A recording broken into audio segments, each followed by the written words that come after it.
3, 2, 1, and go.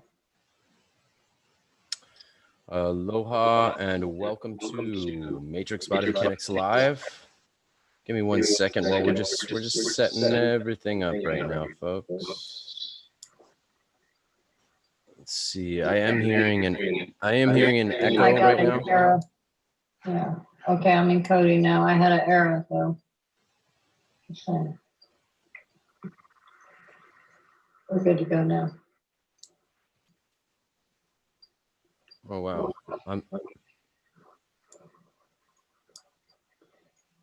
Start it over again, please.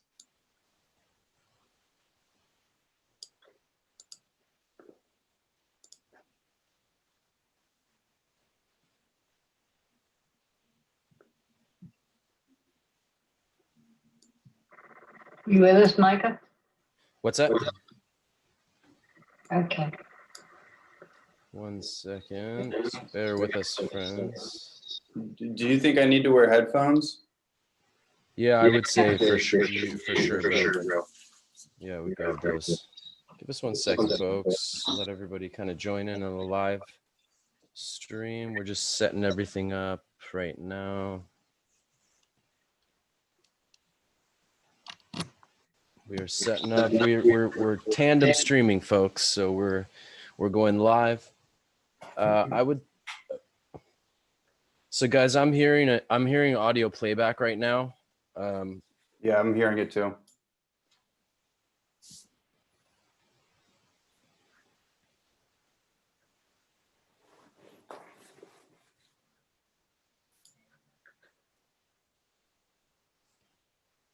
Okay, all right, hold on. Here we go.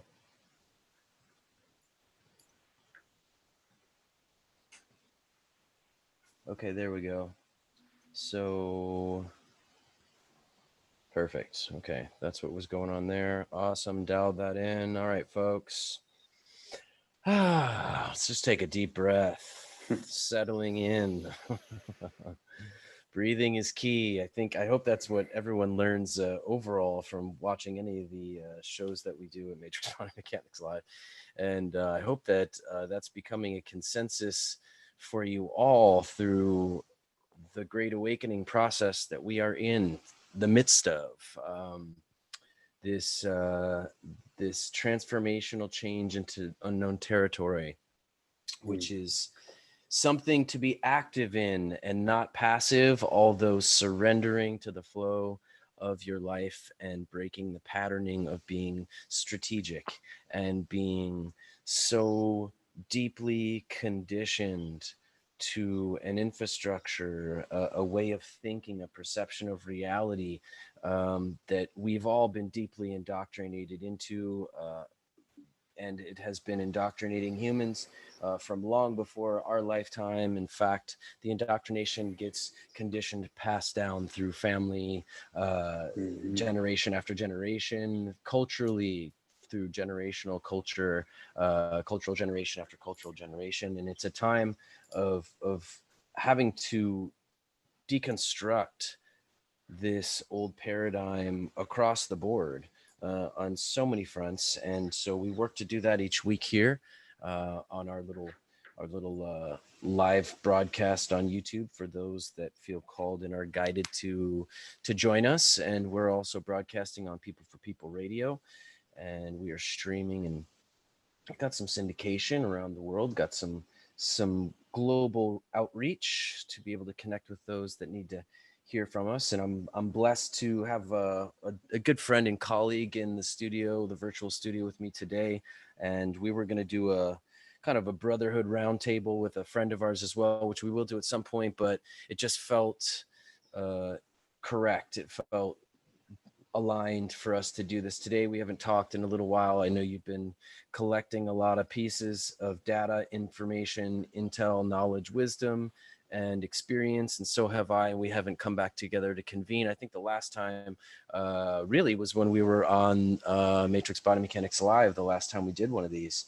So it's exciting to have him in the studio, to be able to self-reflect awareness, because that's what we do, is we're reflecting back and forth to each other and checking in on things. And obviously it helps to have people in your life that you have had an extended relationship with, friendship, connection, camaraderie, maybe even a karmic history, to where you know these people, you know their heart, you know their frequency, you know their intentions, and you know their overall focus is truth. So we're blessed to have Ronnie Landis, author, nutritionist, and researcher, exoscientist, weirdo like myself. I say weird because because weird is kind of anything outside of the general norm these days. Weird is outside of what is so deeply set and conditioned into, gosh, I mean, we knew this was the case in terms of how many people are deeply entrenched into the reality of past, but it's really becoming apparent. So he's helped a lot of people with nutrition, with health and wellness. I have the deepest respect for how many books he's written, as I have like 4 books I've been working on for years. I jump back and forth, but haven't completed one of them because obviously my focus has been directed in other places at this time. And so it's an honor to have you on the broadcast, brother. Thanks for joining us. Thanks, brother. Really great to be here. And yeah, I mean, just everything you said is just pinpoint precision, accuracy as usual. And one of the things that came up for me as you were sharing is the biggest shift for me in this whole debacle that we've been in since the start of this 2020 year has been the filtration process of friendship. The karmic bonds, the dharmic bonds, the people that were friends for a long time. We had great connections. We did have a resonance. There was a mutuality, a respect, all that kind of stuff. But when this all hit, and the trickle down effect of truth and the unearthing of the deep held, literally the deep underground truth that's been happening on this planet, and when that all started to take effect, I started to see, I just really started to experience a lot of those people just leave my life. And some of those people had let me know why they were leaving my life, you know, whether they were thinking I was some kind of QAnon advocate or whatever. And, you know, like, you're a Trump supporter and It's like, not really. I'm just a truth supporter. And you know, my focus has been nutrition and health and holistic healing and you know, upgrading and optimizing this physical technology, much like yours has too.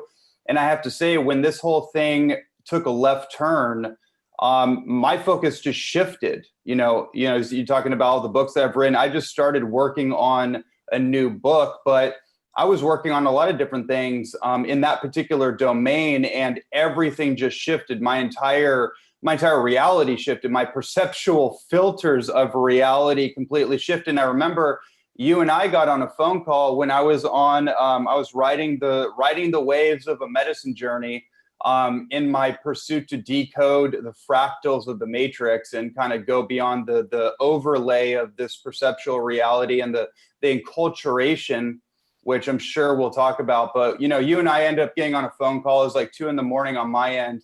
And you just went into this whole kind of deep dive and putting together all these pieces that I was still kind of like organizing, whether it had to be like within the Hollywood realm or within the you know, the icon, what's the iconoclastic, the icon, what I'm trying to say, the iconography of our culture, and just deconditioning all that and kind of working through a bit of a labyrinth of the mind. And I was going through that process, but I think you were a little bit ahead of me. So you were able to kind of guide my process. And that phone call was profound, and it set me on a new track. It organized my thoughts in a way that I was able to say, wow, okay, like at least I feel like I have a perspective.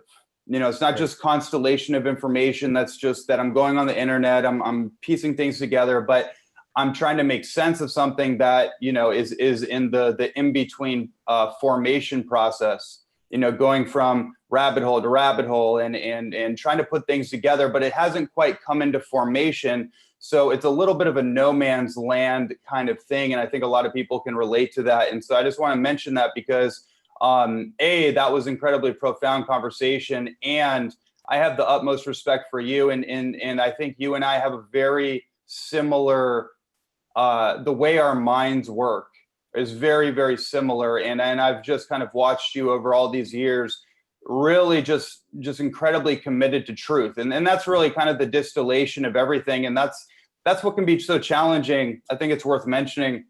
It can be challenging to go through that filtration of friendships and familial connections and karmic connections and the indoctrination and the psyop that's going on. And maybe I'll just plant a seed for wherever you want to go with this. But I would say the biggest challenge that I've had in this whole process isn't really my own deconditioning.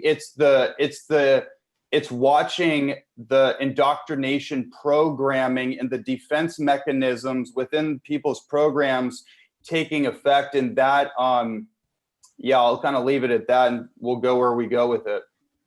Yeah, I definitely 100% agree with you. I think it's been very telling to witness, you know, just backstory for those tuning in. Obviously, this is going to be a little further down the truth path to the focus of this show, because, you know, at a certain point, and I've been doing a lot of what I'm calling just kind of social work, social field work, in my own way to play my role in helping to re-educate and also give context to people, because now the Q movement has, you know, become acknowledged in the mainstream media. Again, I've had intel and information around it for, you know, around 6 years. I started to hear information of something going on in the background. Other than that, not much, super tight. And then, of course, 2 years ago, the actual intel drops started publicly coming to start integrating the public, humanity, to start getting informed. And it was known that it would be a very minute amount of networks that would start filtering this out. That was what happened. A good portion of the drops were coded and had to be dissected even by other individuals to then be spread out through, you know, larger branches of networks to get out to where some people could even, you know, understand what a lot of them meant. So, and then over the last 2 years, now finally being acknowledged, besides, you know, to me, very methodologically placed pieces of propaganda as a response to, at some point, Q being publicly acknowledged. In example, Bill Maher, who did a comedy piece 2 years ago where he falsely claimed to be Q and made a huge joke of it, and then literally just did a follow-up piece that it was so obvious was segued to the piece 2 years ago, because he built off that piece by saying, I told you 2 years ago, this is me, I'm the one, you know, and he starts claiming, you know, being in charge of it. And listen, and he refers to himself as, you know, this is his group, and listen, you got to listen to us, and we, you know, blah, blah, blah. And, you know, so besides that component, now you're seeing that it's not only having to be addressed. Of course, the MSM is just reeling with very obvious attempts at misdirection. Q is a cult, blah, blah, blah. Q asks you to follow blindly. So, you know, all these things are surface manipulations that if you actually do the research, which I would say honestly is just reading every drop, read them in sequence from the beginning to the end, and then do research on each of the things that's addressed. If you actually do the work, and folks, I understand it's work, it is, you're not going to get a level of understanding and knowledge watching an hour YouTube documentary of somebody who put something together on Q. Okay, that's not, you know, I've been suggesting to people, start with a video like Shadowgate or Pervywood, or, you know, and then look at the links that they give you in the comments, look at the things in the video that you either don't believe or, you know, have a reaction or are triggered about, and then try to prove them wrong.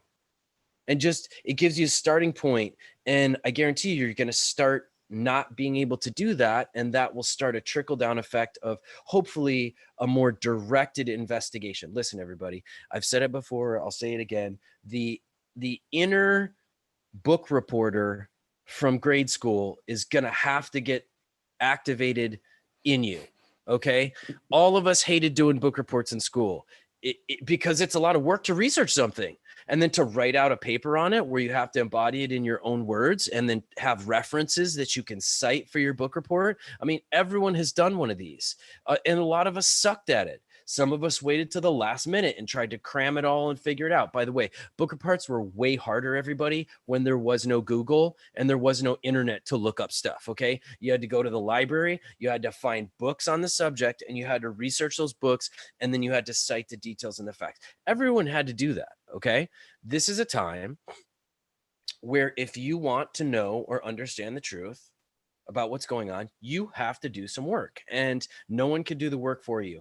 I've spent 20 years understanding, studying, researching the true history of both America and the world that we know, the true history, not the one we've been taught in school, by doing more research and actually looking into it over 20 years. In fact, I would set segments for every one of my shows where we would explore this, or we're going to explore this, or, you know, 10 years ago, we're going to explore deep underground military bases. Okay. That was 10 years ago. Okay. So I can't condense 20 years of my book reporting research and work into any link for any one of you that's going to answer all your questions or disprove all the things that you think you've come up with because you have watched half of a documentary and feel like you've been able to sum it up now.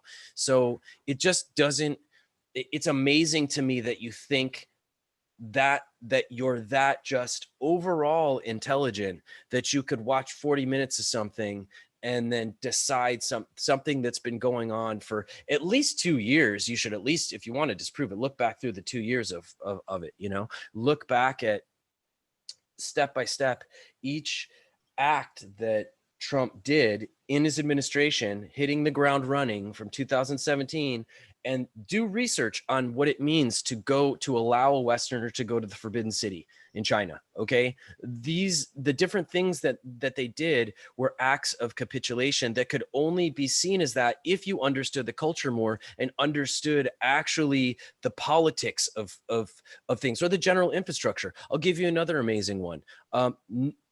We're looking at more detailed stuff, but let's just talk about basic. People don't understand how the government works. There is federal, state, and local government.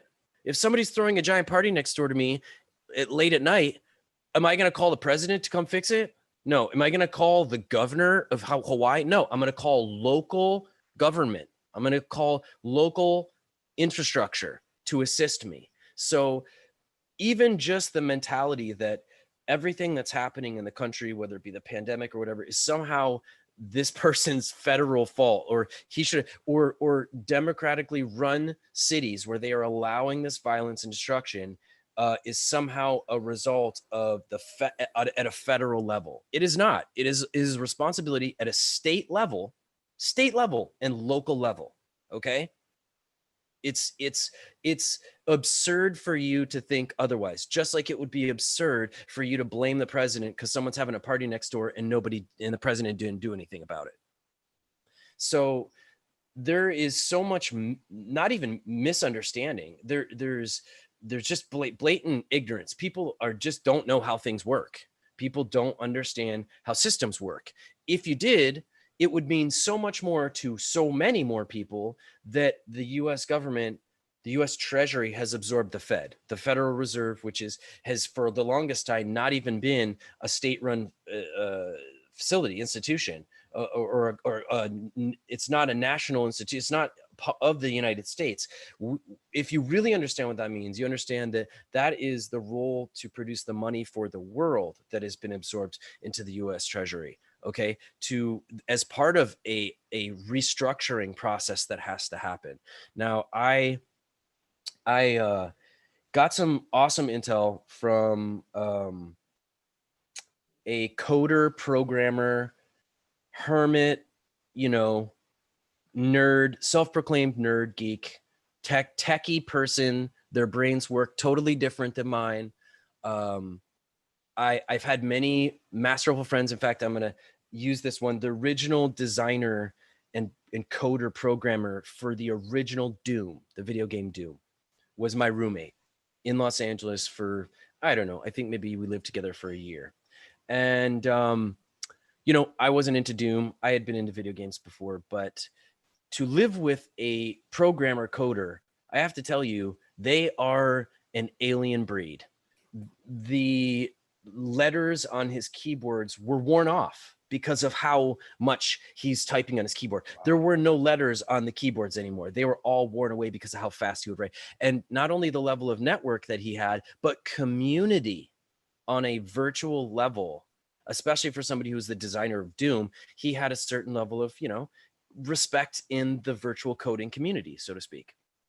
So these beings are, I saw that he would write on Linux, right? And he would write in this code that was like an alien language.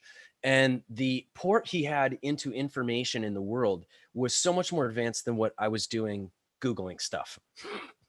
And, you know, on the basic civilian platforms, if you will. And so I came across this intel. I gave the link to our producer who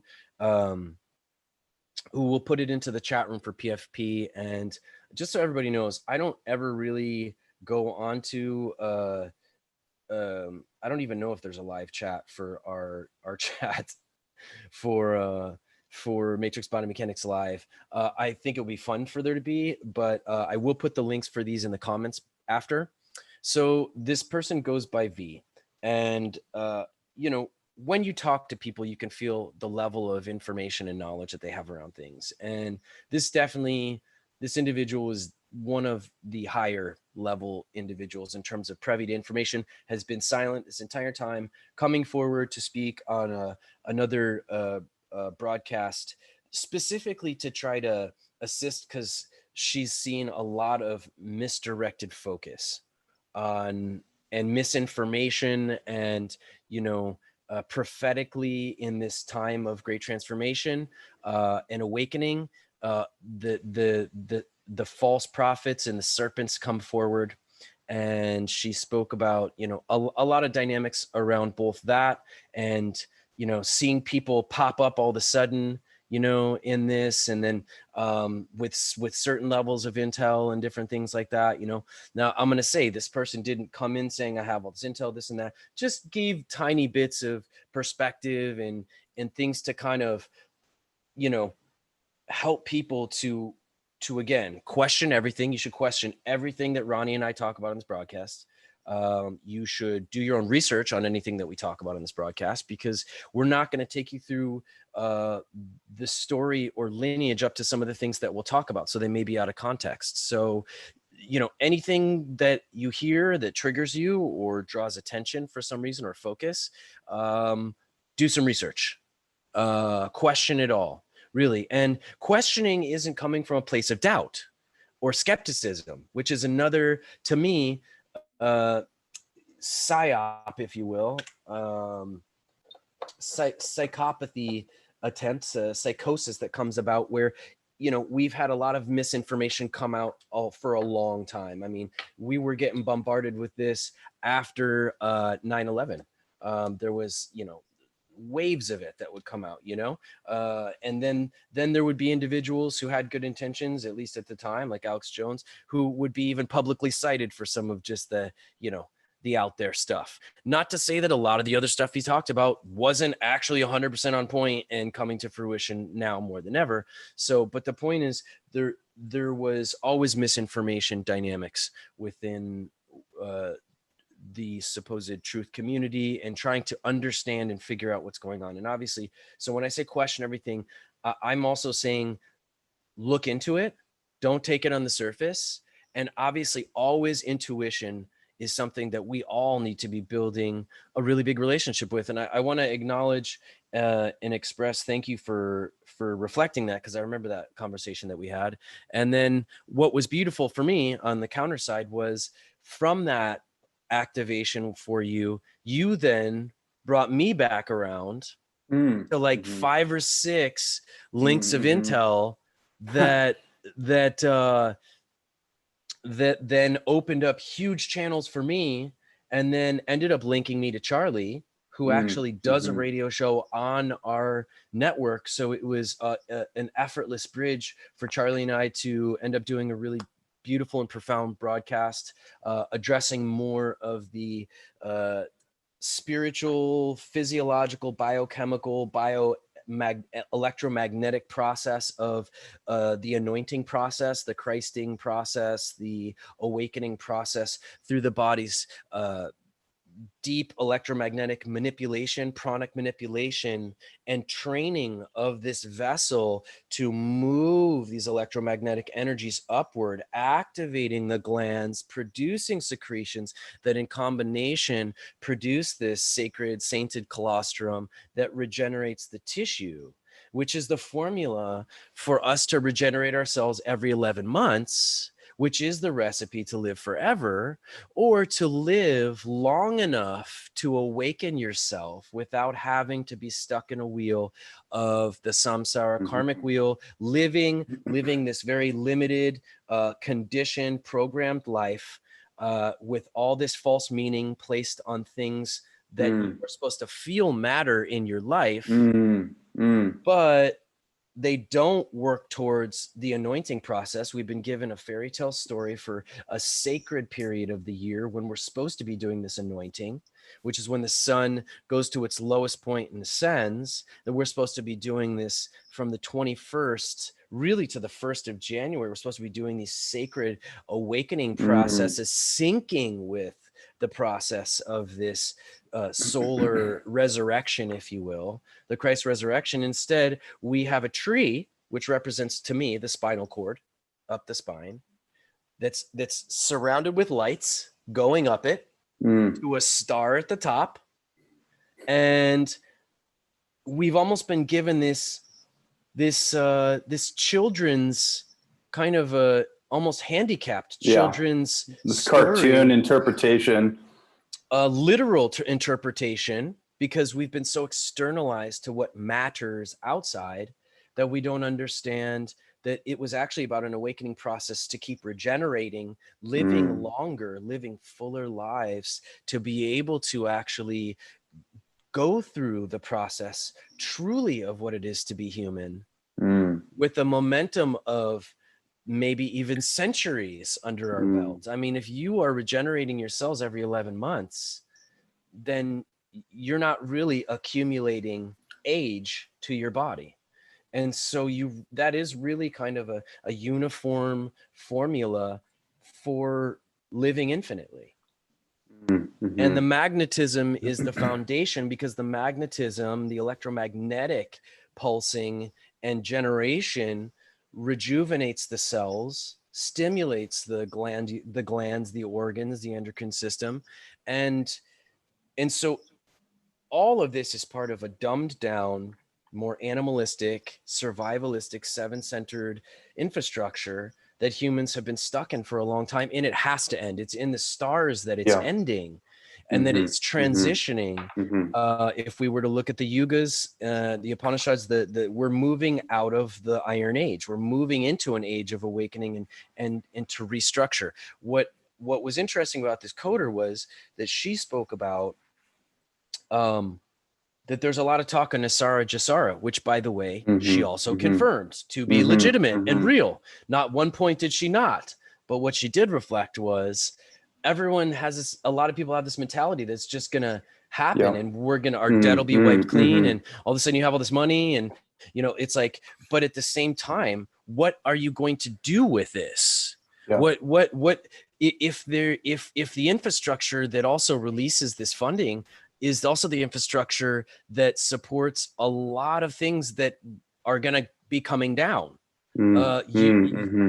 If there are $300 designer shoes that are made by underage slaved children in sweatshops in Asia, and that ends, first of all, you're not gonna be able to buy those shoes.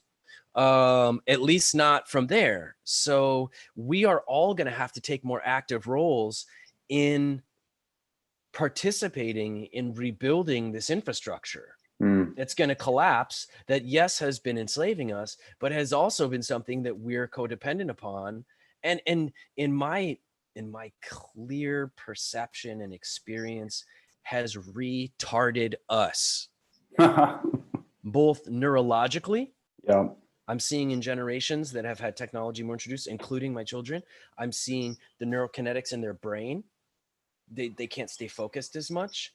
They're less engaged in real life experiences than they are in the things that are flooding. And again, the neurochemical science behind this is what it is, folks. Take a look, do some research. Your brain releases dopamine and serotonin and is stimulated by technology. When you look at a message or you're watching a movie or whatever you're doing, you are introducing a stimulant.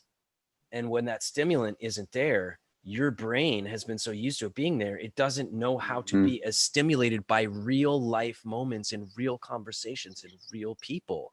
Now, I also am retarded. My neurological development has also become retarded. Here's the difference with Ronnie and I. We didn't have this technology. That's right.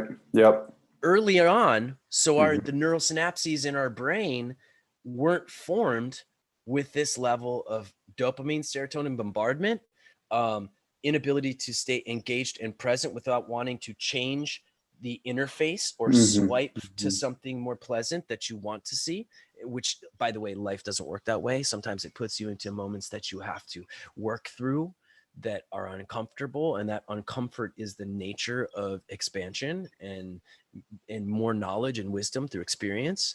So it's not instant gratification. Learning to be good at things takes time and effort. You can't just get it right away. Which is, again, I see kind of on the outreaches of this transhumanistic movement, we have Elon Musk being like, nope, not the case. Guess what? We could drill a hole in your skull. We can put this little chip in with these two little spiky electrodes, and you can totally just download information into your brain and not have to take the time and energy and effort to learn it anymore, because we'll just download it into you. Because humanity is just is finite. Humanity is flawed, is limited, and if we want to keep up with this technology, we're gonna have to, upgrade ourselves. The sad thing for me with Elon Musk is, wow, this guy seems pretty intellectually overall pretty smart. He even has an innocence about him. I watch him. He's like giggling like little kids sometimes when he's doing demonstrations and stuff, right? Okay. So it's not like he's lost that component. There's almost a playfulness there, an innocence that's there that hasn't been conditioned out of this being. And he seems to be fairly creative, which means he's not fully in his left brain, but somehow this man has not learned anything about spirituality, spiritual sciences that have been proven to activate both your brain capacity as well as the optimal performance of your body, your neurokinetics, your reaction time to things, while strengthening your nervous system and regenerating your tissue and assisting in any type of compromises physically that could be happening to you. One of the big pitches was, oh, this is really going to help people who can't see or who can't walk good. It'll help them. So they're taking the physical health route. Like, this is going to really help people that, maybe have neurological disorders. You know what else helps with neurological disorders? Doing breath work, stretching your body, and getting physical contact and medicine touch, as we call it in matrix body mechanics, in self-stimulation and palpation that wakes up this computer that's super amazing. I know you probably haven't read the manual on it because it's been kept from us, but and we've also, we have the King James version, so to speak, of the manual for this computer, which is what I would call Western medicine. And I want to segue to one thing that V talks about that I found very interesting was we need to look at all of the infrastructures that are going to have to be regenerated, revamped, rebuilt as they come down. And guess what, folks? Take your pick. We have an entire legal system based off maritime admiralty law, which is a total that is not real. It is not the law of the land. It is not common law. And the only reason you're privy to it is because all of us have been indoctrinated into a corporate identity from the time we were born. And that corporate identity is where all this legal jargon that they've created, you've signed off on as being a corporate entity to their corporation, where you're privy to their laws and their legalization, their legalese. Outside of that corporate identity you sign to is an indoctrination of language. That's why, like, I really am, I can't stop using the word understand, because understand means I stand under anything that was spoken to me, including why an officer says, do you understand what I'm reading? No, I don't understand. I do not stand under these false laws that do not apply to common law, the law of the land, and me as a free living being, not a dead corporation or a corpse or an asset that you've traded on the stock markets for extended periods of time, which I want my payback for, by the way. That's right. I want everything that's mine from that, okay? But separate from that, our phonetic language, Phoenicians, phonetics, has been indoctrinated in a way that we don't even understand. And I've been seeing a lot of brilliant minds that have been dissecting this, dissecting the legal language that we all adhere to. Like, for instance, when you write a letter and you sign your name at the bottom, did you know that's you signing to everything in here as evidence against you? And they have a sign it at the bottom. Now, if you cite at the top, Micah Sky, this, and then sign everything below, doesn't apply to you legally. Oh, interesting. So they've taught us to sign everything we write at the bottom. Understand, we're standing under our words.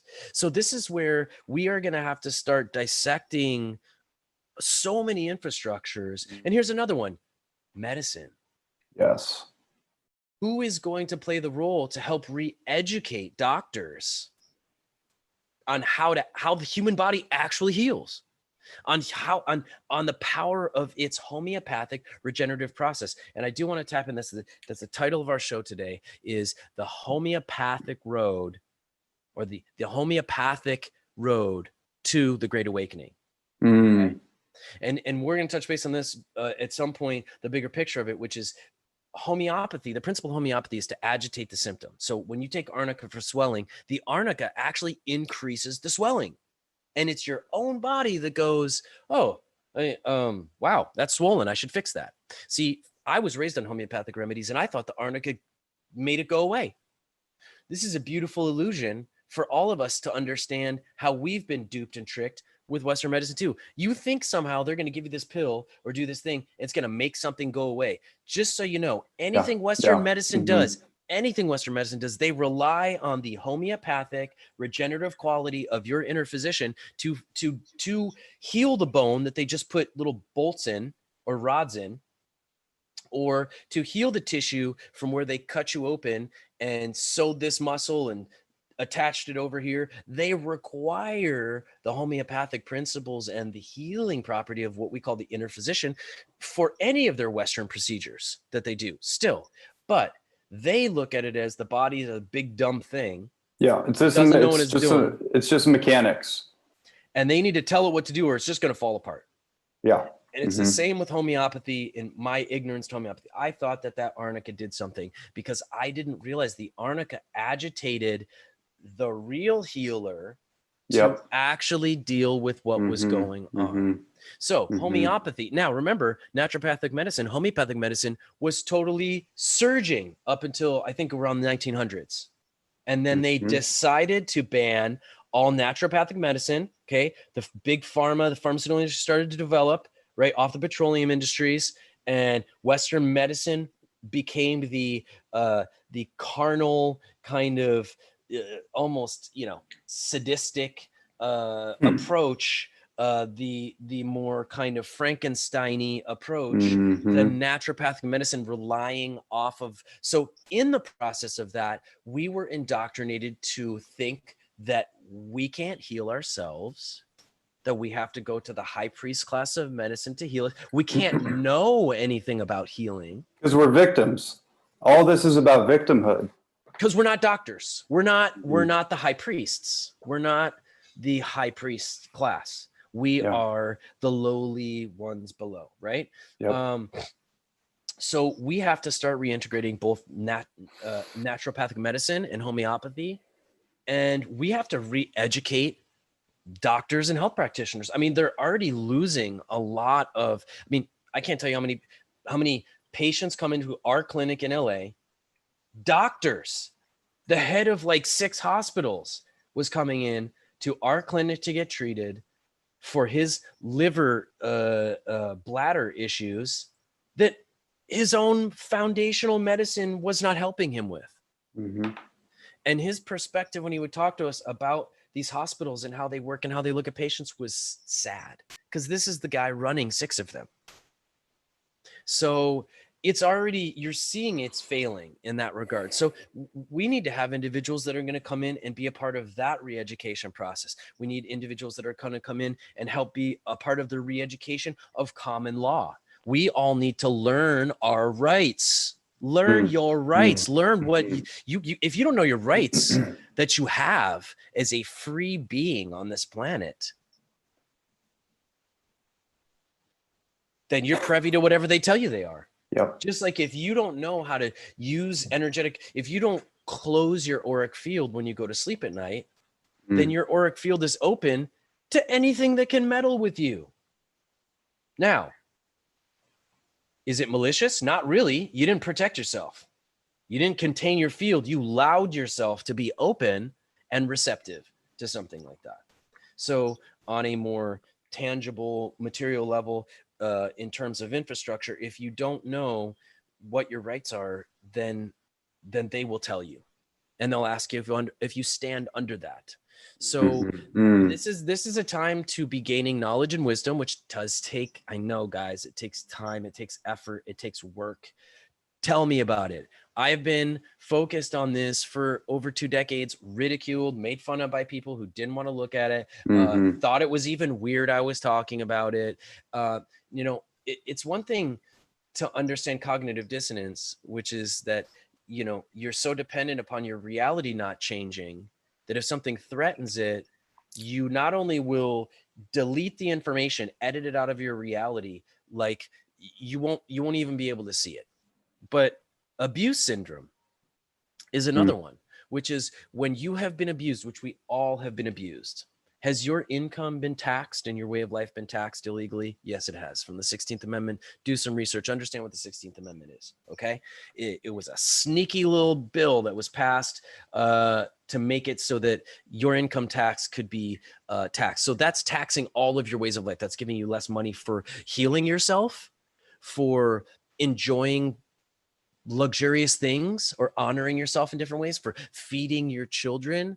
So the thing is, for abused individuals, victims, accepting that they have been abused and allowed it is so hard for the ego that they will justify, they will defend even, they will rationalize their abuser, because ultimately they're rationalizing that they have accepted this abuse. They're in denial because on some part of their ego had to survive saying, no, I don't accept abuse. See, everything's cool. Like I would never do that, you know, because part of them knows who would ever let somebody abuse them. Problem is you get desensitized as you get into an abusive relationship. Or if you were born into an abusive relationship where your abused parents just told you, this is just how it is. Good luck trying to change the system, Micah. Sorry, Mike, you have to pay your taxes. That's how it works. I don't know anybody, but I think they'll come get you. I haven't got anyone knocking on my door yet. I've seen some really powerful interviews with actual IRS agents. And one specifically, she saw one of these truther websites put a challenge. I think it was for like $20,000 if you could prove that you have to pay income tax, like legally prove in the, you know. And so she was like, you know what, I'm going to end this little issue. I am going to find all these codes that show this, and I'm going to find the law and the, everything, the amendments, and I'm going to prove them wrong and get this 20 G's and just put an end to this shit. 2 years later, couldn't find anything. She eventually left the IRS, hasn't paid her taxes in like 16 years. Wow. And so one of the things they talk about is if you didn't pay your taxes and they try to write you and they're like, you have to pay your taxes, you can say, cool, you are legally responsible to produce a budgeted list of everything that my taxes went to. Wow. And they are legally required to present to you what all of your taxes went to. And guess what? The people that I've talked to who have done this never got anything back. Never heard from them again about anything with their taxes either, but never got anything back. Not a single response. Where did my taxes go? What did they pay for? Because a single excise tax, just for perspective, everybody. And I've had people defend, Micah, all those taxes go to pay for roads and this. Just so you all know, a single excise tax, a single sales tax would be more than enough to cover everything that taxes are supposed to cover. Yeah. That's how little we understand about accounting, about budgeting, about finances, about treasury. We're just, it's almost like, why do you want to learn about something that's depressing and not working in favor for your life? I feel like a lot of people are didn't want to learn about this stuff because it was depressing. Yeah. It was just not, it just felt heavy as you'd start looking into it. And primarily because the criminal infrastructure that had been put in place was so vast, there was no way of seeing a way out of it. Yep. You know what I mean? So it was just like, so you either just ignored it and rebelled, or you submitted, you capitulated to the process. So I want to challenge everybody, and this is a beautiful challenge. I want you to think of 5 things that you want to change. Yeah. In this collapsing infrastructure. For me, I'll give you an example. It would be obviously, where our specialty the most lies is, and I'll tell everybody, listen, I'm a regular person. All right. I'm a specialist in what I do. And I have kind of a spectrum of specialities that I've been blessed to be a part of cultivating, but I'm not super dialed at all in or overly educated in law, or I should say past tense, history, mathematics. These weren't I'm an artist creatively more than any. I have forced myself to get educated. And to the point where my brain was hurting a lot of times because I knew I needed to learn about these things. And it was possible for me to become more educated on these things. Am I an expert? No, I'm not an expert. I would say in anything, even the things somebody would say I was an expert in, because that's what continually progresses me to get better at all of the things that I'm learning. But at the same time, I'm a real person that can learn and get educated. In fact, through the process of learning our true history, I was amazed at how uneducated I truly was. And if I'm uneducated, just imagining the masses. There was a reason that the history they were teaching me wasn't interesting in school.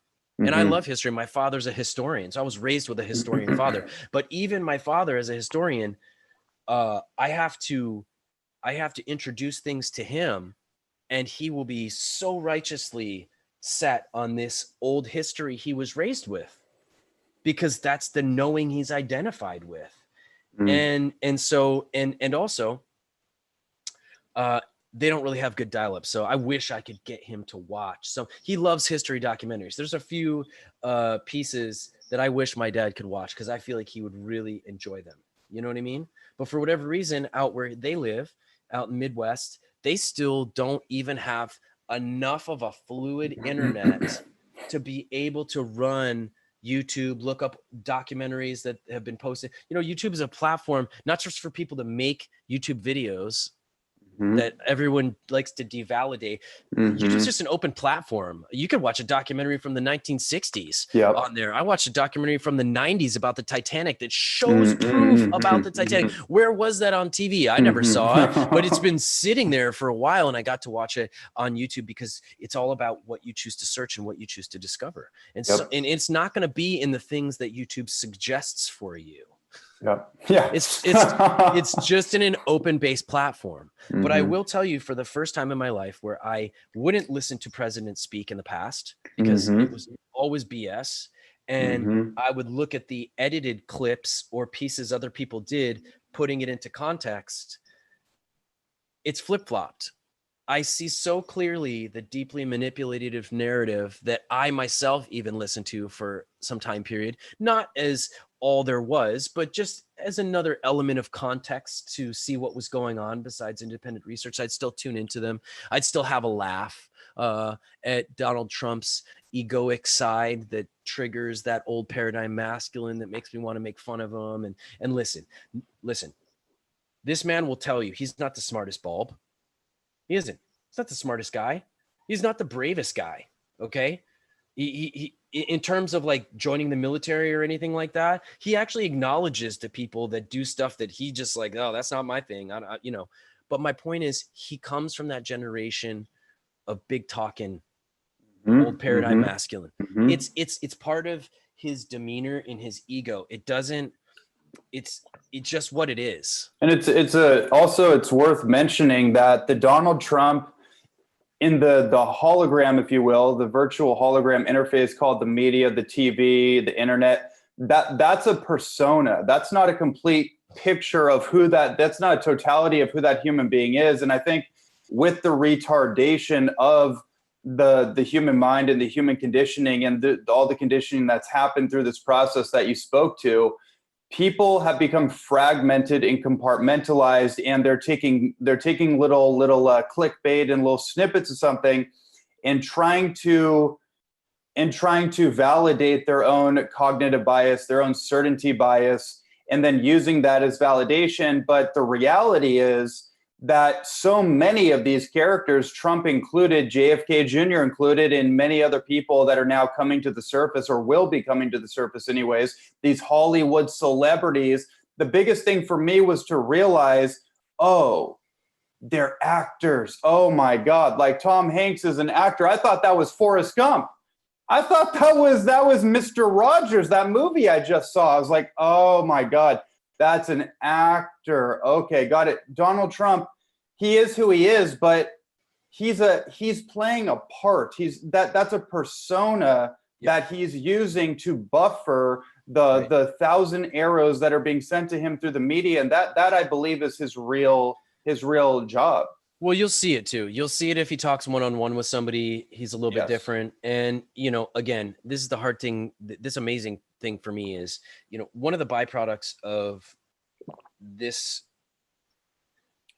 pirated infrastructure, society, culture, government governing our minds is government. Yep. And one of the deeper indoctrinations that I think nobody looks at, that we all need to start looking at, is narcissism. We have all been indoctrinated to be narcissists. When you really understand the deeper root and lineage of Lucifer, of the Luciferian belief, whether you believe it or not, these people believe it, and these people have control. Yes. So it's real for them. Is trickery, it's deception, is being fully egoically embodied in I am me. I'm me, right? The Luciferian look in movies was that look like this. The Luciferian walk. And there's some beautiful videos where they break down, look it up, Luciferian look, Luciferian walk. These were characteristics that they would want to indoctrinate to make people think we're cool. You and I have seen male idols and this is where the falling the idols, we talked about this before, where we watched so many of these beings as boys come before us thinking this is the way to be, this is the way to be cool.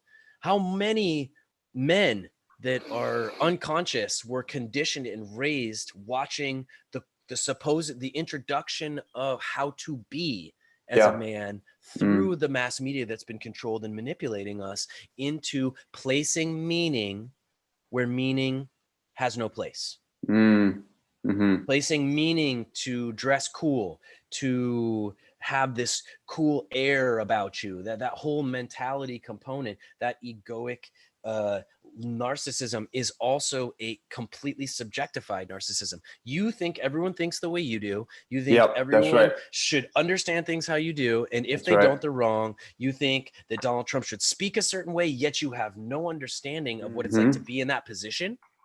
Yep, that's right. Mhm. To have, you don't have no idea for the last 3.5 years what he's faced or They have gone no through. None of us concept do. of what None of us that do. is. We can try to, but we still don't really understand. So Yeah. who knows what this individual actually really, really is like? Honestly, all you know is what's been manipulated and shown to you.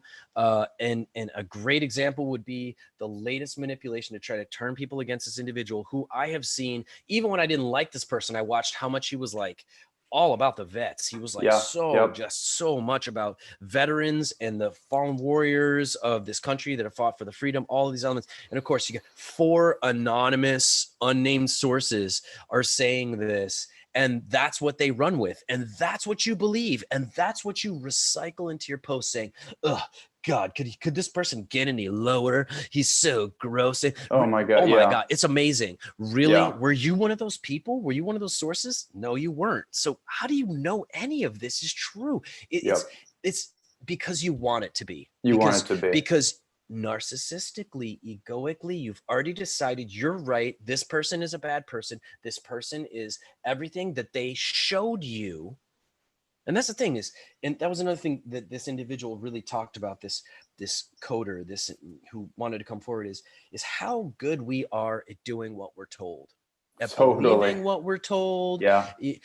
Or, you know, and part of that comes into this lackadaisical laziness that you want to be shown. Mm-hmm, mm-hmm. Yeah. You don't want to provide go the look. proof. Provide the links, Micah. Provide the proof. Yeah. You don't want to look. People have been writing me because they'll write the stuff, and I won't tell them what to do. I'll just come in and be like, wow, 4 unnamed sources, and you're recycling this and speaking about somebody negatively off of 4 unnamed sources is the totality of this article, and that's good enough for you for facts? Okay. I can't speak for you. I can only say that I would probably not recycle something with 4 unnamed sources in a negative way, trashing this individual over here, or this person, or any person for that matter, especially the person who happens to represent being the leader of this country and its infrastructure that's been very corroded and is in a great flux of change, which really is when we're supposed to be more united and not trying to hang that individual up to dry, up to be. So I'm not saying, again, that Ronnie and I both don't really have identification, never have, to either party, to any individuals. It's always been a joke to me. I will tell you, there was a part of me that got a little duped by Obama. I'm not going to say not. Yep, I remember that. I remember that, man. And that's, again, where we talk about acting, performance. And by the way, I want to just for the record, as it was Intertel IQ, which is top 5% of Mensa. So one of my producers wanted to say that actually Donald Q has the top 5% of Mensa IQ, and went to West Point. So he's not an uneducated person. In fact, let's just talk about, what does that mean to be smart or educated? Because people can be smart in some things and really dumb in other things. Yep, really smart, really dumb ignorant people. I know tons of very brilliant scientists who are very, very dumb in terms of social communication, emotional expression, emotional maturity, even. They are completely logical and cerebral. They're very uncomfortable with matters of the heart, with dancing, with singing, with a lot of the natural things that by the way, I'm getting now, they're saying they're not sure if it was West Point, but it was a military prep school. So nonetheless, the point is, Donald Trump, like most men from that paradigm, is only going to have a certain level of social, Yep. Consciousness, social intelligence. That's actually kind of one of the things that I don't know, you kind of appreciate sometimes, that you can you have fun and laugh with your uncle because he says things that are just like, whoa, it's so crazy. My generation probably wouldn't say, you know what I mean? Like there is an aspect there that has been attacked to some degree. And at the same time, some of us just aren't the best at public speaking. And I'm not saying it's him. I'm just saying when you have to publicly speak, good luck trying to speak and have all of your words not saying at all. Or you can tell you on the radio, we tell ourselves each week, I'm going to have a very clean flow. I'm not going to say or stall in my words. It's a challenge to actually perform things. Speaking publicly is a performance. It is a process. You have to get really grounded and centered. All of us screw up. We're all human. And this person's been under the microscope being examined in that regard. And overall, honestly, when I look back, I'm like, I don't know how much better I could have done in terms of like fending off and getting sick of false information being spread about you. I mean, like we all don't know where our temperament would be with any of that. Now, I'm not saying that he hasn't maybe said, like everybody, dumb things. Name one person to me who hasn't said dumb stuff in their life or said something out loud where they were like, whoa, that was really insensitive. Welcome to being human. It's amazing to me. Like that, that's your issue with thinking he's not going to be that way. He's a human being, honestly. And part of him, and I think it's what people are drawn to, he's unaccepted. He's good with it. He's good with like, he even said the other day, listen, I say stuff, sometimes I say it straight a lot of times, you know what I mean? Like he didn't really apologize, but he just said, like, listen, I say stuff, I try to say it's direct as possible, like it's not about being unapologetic. It's being sick of being picked at for so long, ultimately, which none of us really have an idea of. But from those of you that are choosing to look deeper than the mainstream narrative and start actually critically thinking and doing more research and looking into things instead of just trying to convince yourself that your overall assessment that this is all, because listen, that's where Ronnie and I were at. Our overall assessment was the same. Like, this guy's a joke. What is happening in this country? But I will say, I just want to add, my assessment was he's not Hillary Clinton. Right. That was the distillation. That was that was the outcome of that whole scenario. Was that it's going to mean so much more later for everybody. Yeah. It's going to mean so much more than you could have ever known later on.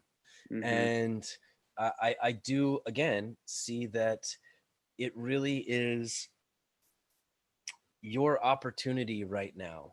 Yes. To start proving everything wrong. That's why it's fundamentally absurd to me that the narrative, even to warp the Q thing, is that all these people are following blindly some kind of a thing. And for what point?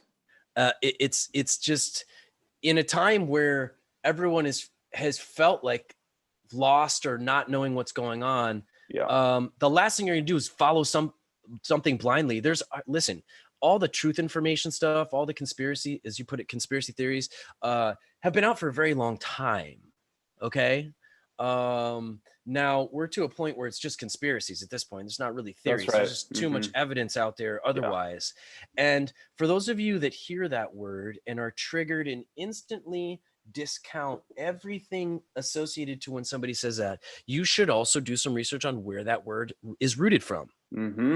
Because it came from the CIA in the 1960s, ironically, after JFK's assassination, to drown out any alternative narratives to what happened with the assassination on JFK. Okay, so when you know that, and you understand that all of this even kind of is rooted back to that exact event, and then what was set in motion to bring retribution and balance and justice for that event, which was the first inspiration with consciousness to bring down what has controlled and enslaved us for so long.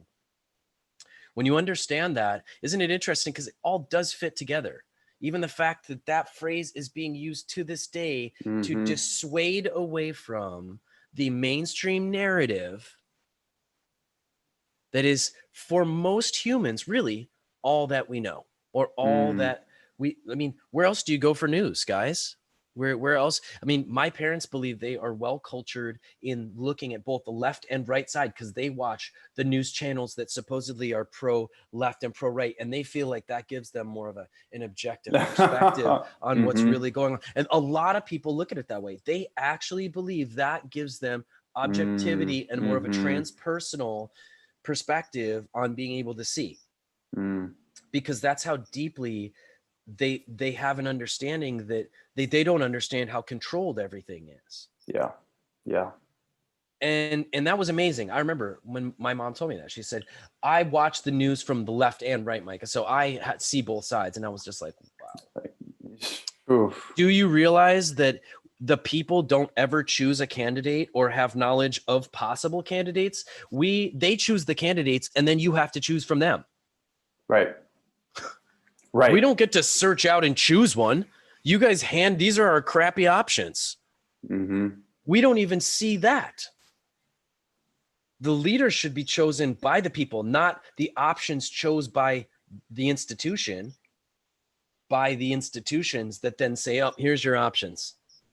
Oh gosh, we really have a choice, you know? But it's easier to think that you have a choice than to really, really look at how far from our true nature we have gotten. But now's the time to look. Now is the time, because all of us have had more time because the world has been shut down. And you know, let's direct into the narrative that this plan is homeopathic. It will continue to agitate the symptoms. Yep. That's right. That's the plan now, folks. I've seen enough intel. I have I've done enough work and research to see it's beautiful. It is the ultimate. That's why I know it's going to work. It is the ultimate homeopathic plan. We have one, but all agendas will be carried out to push and press and prod at you and your freedoms until you finally get poked enough to where you say, no, or until you have a reference point enough that this isn't what you want, that you look around and go, oh, there's other options, isn't there? I'm going to find some other options. This is no. So this will continue. It will continue. They're going to keep doing stuff. They're going to make it super obvious. They're going to do the craziest of things. Like, for instance, opening only the gyms in San Francisco that are state run and not the public small business gyms. By silently just changing the numbers on the CDC, but no one really publicly talks about it. So then everyone else starts talking about it. By all of a sudden, everyone's protesting in London and Berlin. Yeah. No one's covering Robert F. Kennedy. And that was historic. I'm sure you saw it. That was a historic moment to watch Robert F. Kennedy Jr. talk to the people of Germany. It was super powerful. And he opened his speech saying, they're going to say in the news that I spoke to 8,000 Nazis tomorrow. That's how he opened talking to all of these German people in Germany. And there was a translator, but the people were reacting to him talking. Remember, in Robert F. Kennedy Jr., his voice is kind of constricted, because of the condition that he had, the whole challenge that he had the whole process with his throat. But they heard it, and it was so powerful. And of course, David Icke speaking in London. And then all of a sudden you kind of start seeing, oh, the CDC releases these numbers now. It looks like everything's now what's happening with the CDC numbers is it's going to be revealed the states that are shut down for obviously some other reason. Because now they're not going to have any excuses anymore. And enough people now have to look at the statistics themselves and go, no, nope, no. So it's going to keep escalating in that regard. Yep. Because nothing will change if it's just a magic presto change a wand and all of a sudden they do public release of everything and they wipe the debt and they, that's why this isn't happening before the election, because the whole thing is they want him to win without all this stuff. They could reveal all the stuff that's already happened. They could start revealing the public indictments, the tribunals. Mm-hmm. That'd have been easy. It'd be easy to go, oh my gosh, but they want to create this victory without all of that.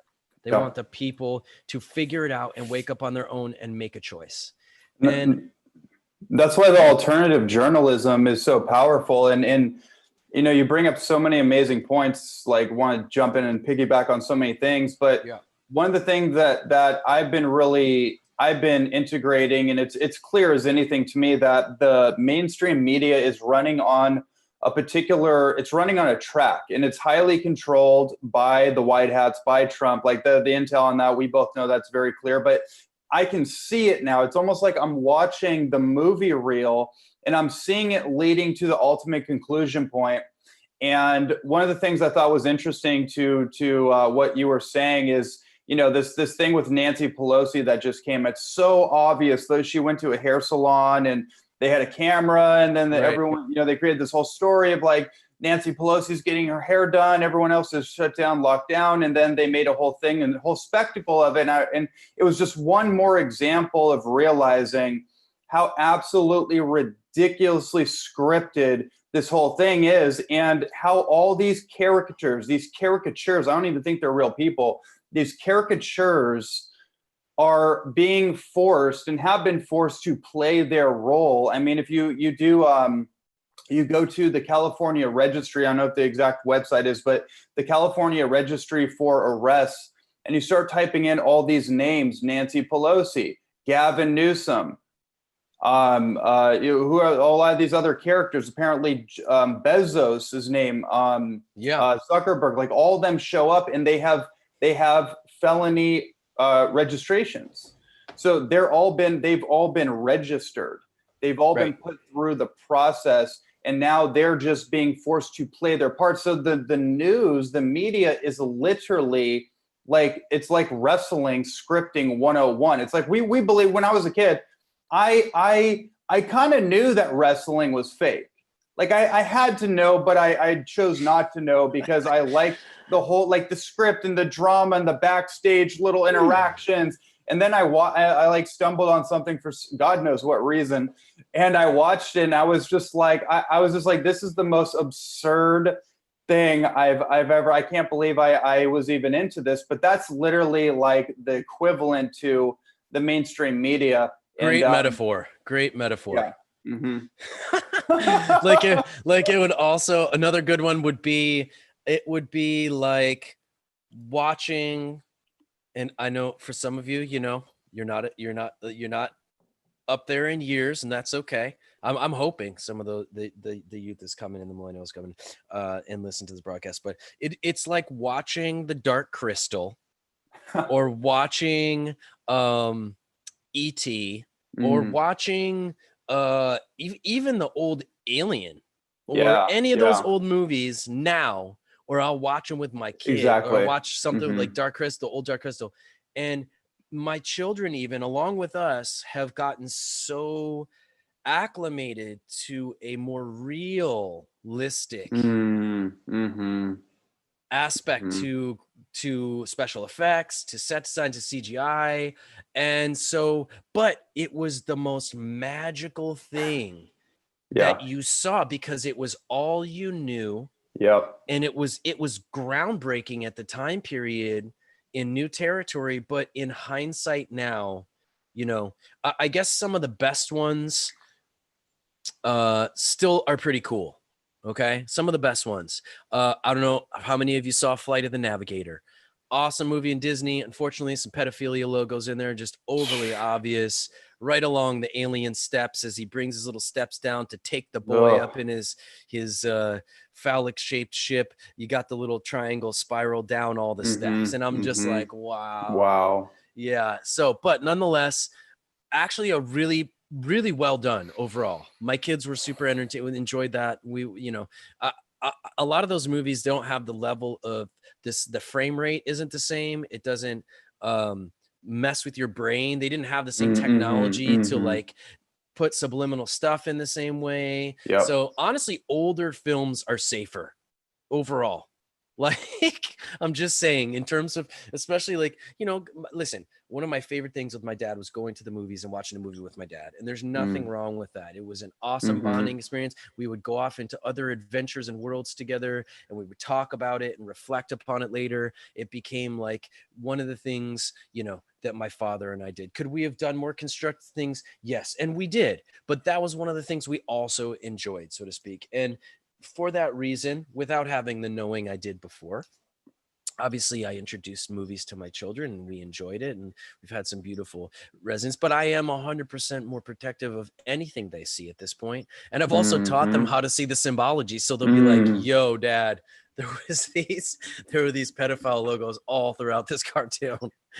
Because that's the thing, is that it only affects the subconscious directive if the conscious mind is unaware of it. Yep. Yep. And that's the thing, is when you become more conscious of things, you can't unsee them. When you start your wake up process to the truth, there's no shutting that off. There's no turning off what's starting to wake up. When I take these glasses off, there's no undoing what I can see when they're not on. Now, in reverse, I wear these glasses because this technology is bad for my eyes, and these filter the light. So specifically, we'll say these are the truth glasses that you put on. And once they go on, kind of like They Live, another amazing movie everyone should see, so relevant towards now.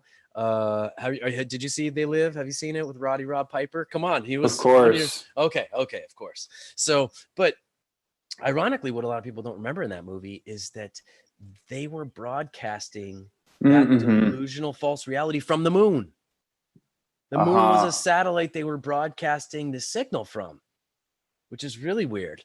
Because they had a setup broadcasting from the moon that made everybody see the illusion unless you put on the glasses to see what was really behind the scenes. And then when that broadcast tower on the moon went down, everyone could see everything that was plainly in front of them. So,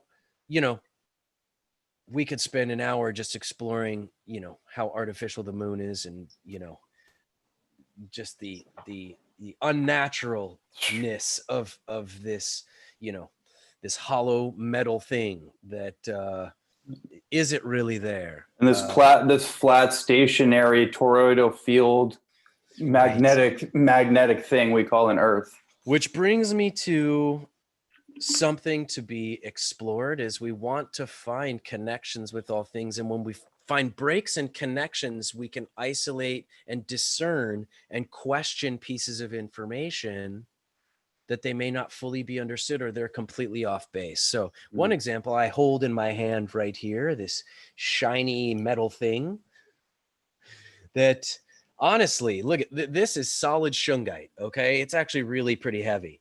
This actually is heavier. This is a tinier mass, is actually heavier than this solid shungite carved elephant, okay? This is a piece of a meteorite or an asteroid, okay? It is. I have a lot of stones I've gotten through my life history over 20 years. This is, and when you hold it, you can feel it. It is metal and rock. Just the fact it was able to bubble to this level, the degree of heat that would have to make this thing bubble like this. Yet on the other side, you can see look at it. It looks geological. It looks like a piece of rock. but it is completely metal. You can see how it's metal here, and you can even see on the Wow. inside, it's still, I mean, look at it, okay? Look at this, look at the sediment or the kind of layering to it. You can see where that was the surface and it broke apart. It blew into pieces as it impacted, okay? Now, I have studied earth changes, and this is magnetic too. I have studied earth changes for 20 years, great earth changes coming to this planet. It was all led from a vision over 20 years ago where I went into my body and was facing a 1,000-foot wave sweeping at Los Angeles. It was the most intense and most visceral, lucid vision. And I don't really have visions. It was the only real, like one of the primary ones throughout my entire life. And it's directed a lot of my being when I look back 20 years to where I'm on an island that I have researched the geological longevity, if you will. And I am on an island that's separate from the other Hawaiian islands. It's on a solid sheet of bedrock.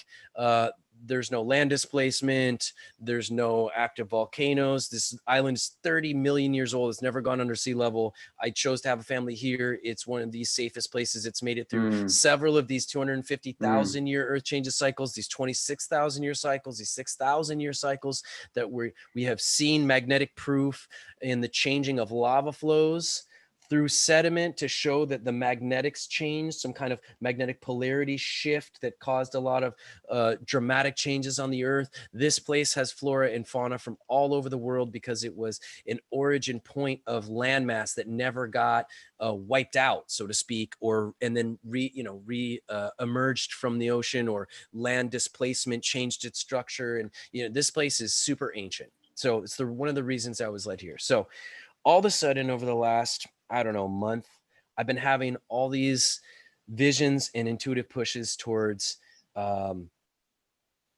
asteroids, meteors. It's come through paintings of mine that are always prophetic for me, because I go into this zone and I paint and I look back, and so many of my paintings have ended up coming to fruition. I didn't even know what I was painting at the time. So I have this section of a painting. It's actually behind me, and I'm gonna try to turn this camera. We'll see if I can do this. There it is in the background. You can see it right there. Right there. And there's a fractal of it that is asteroids coming down with these ships sitting, floating in the sky.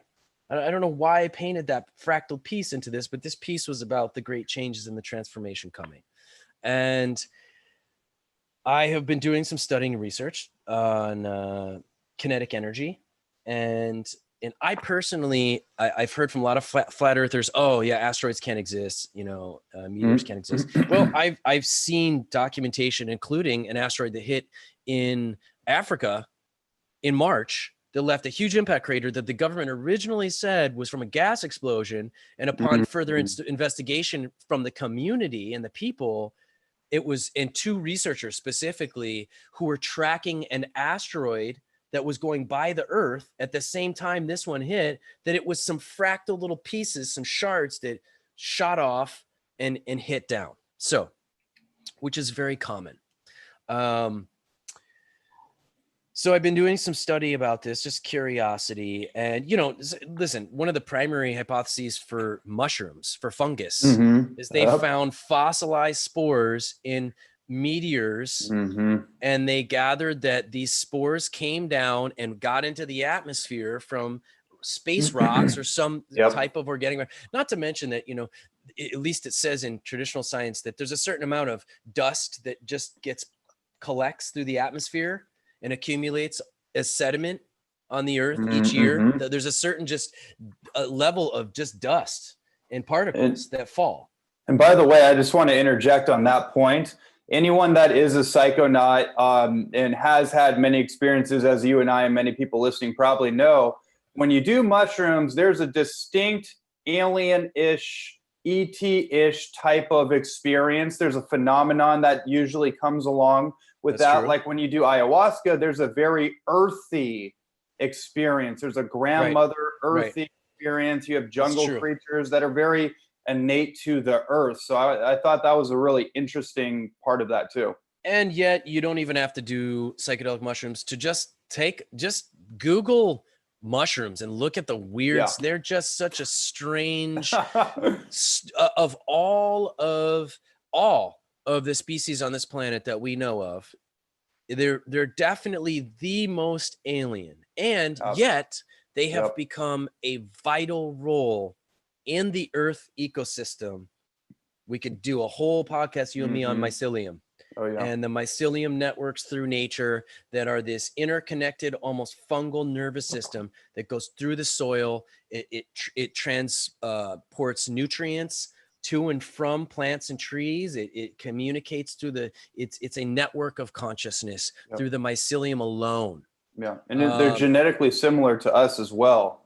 Right, 100%. And they're extremely, exactly, in that, bioavailable for us and are profoundly medicinal homeopathically. They work in unison and harmony with nature here. So if there was an alien here that's done a good job working and integrating into the nature of this world, we should all be taking notes from mushrooms in that regard. In fact, there's some species that even are eating radioactive waste these days. In plastic. So we really should be taking notes from all of the more ancient species. But my point is, even that they found fossilized spores in meteor sites that so my point is, I don't believe that because the Earth is it round? Is it a spherical dome that's on a flat plane?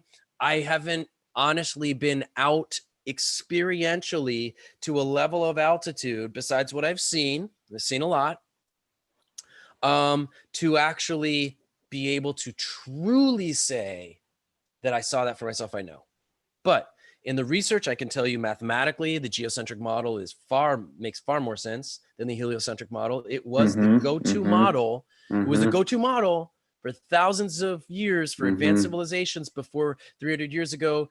Known Illuminati scientists came out with the heliocentric model, and then it all launched to the heliocentric model from there. So if Mike, I'm not going to interrupt you, but what you just said is so key, because isn't it so fascinating? I know you've had this experience probably multiple times when you go back through the history books and you go back through, whether it's Charles Darwin, it's Sir Isaac Newton, it's Einsteinian science, Einstein, and all these characters that have been heralded and held up as the iconography of science and the great discoveries. Isn't it very strange when we discovered that they were all involved in one way or another in these secret societies? They were propped up. They were directly involved. They had ties. It's like every single one of them. But Rudolf Steiner, Nikola Tesla, I mean, where are they? We had to dig them. Walter Russell. We had to dig them out of the catacombs of wherever they were put off to. But these were the greatest scientists.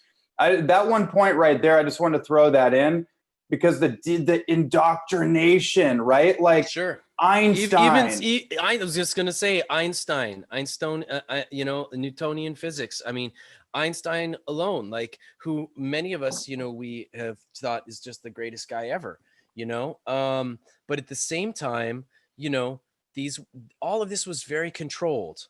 Yeah. It was very controlled, and nonetheless, it was told to you. There was right. Everyone forgets that there was no internet that you think you could go search and try to fact check and then say, oh yeah, this is fake. There was none of that. You literally had the books in the library that you had access to. Yeah. People are raised on Bill Nye. You had the books in the library. Let me say it again. That's all you had. The books in the library that were printed, that were controlled or donated to libraries. And then you had TV shows with supposed science guys, right? And then you had maybe some public scientists that would speak here and again or something like that. But you really had no outlet to go looking for yourself. So, and remember, this is still the foundation of what you think you can go online and just look and find stuff. This is still the foundation of online access to what you consider to be infinite information. especially if you're going from Google, which is controlling the search of what you see, because that's controlled. Your search engines are also controlled. So, I mean, how that doesn't on some level break for you the trust and false security you think you can achieve by saying you could even look online and look for a bunch of stuff, nothing came up. Whoa.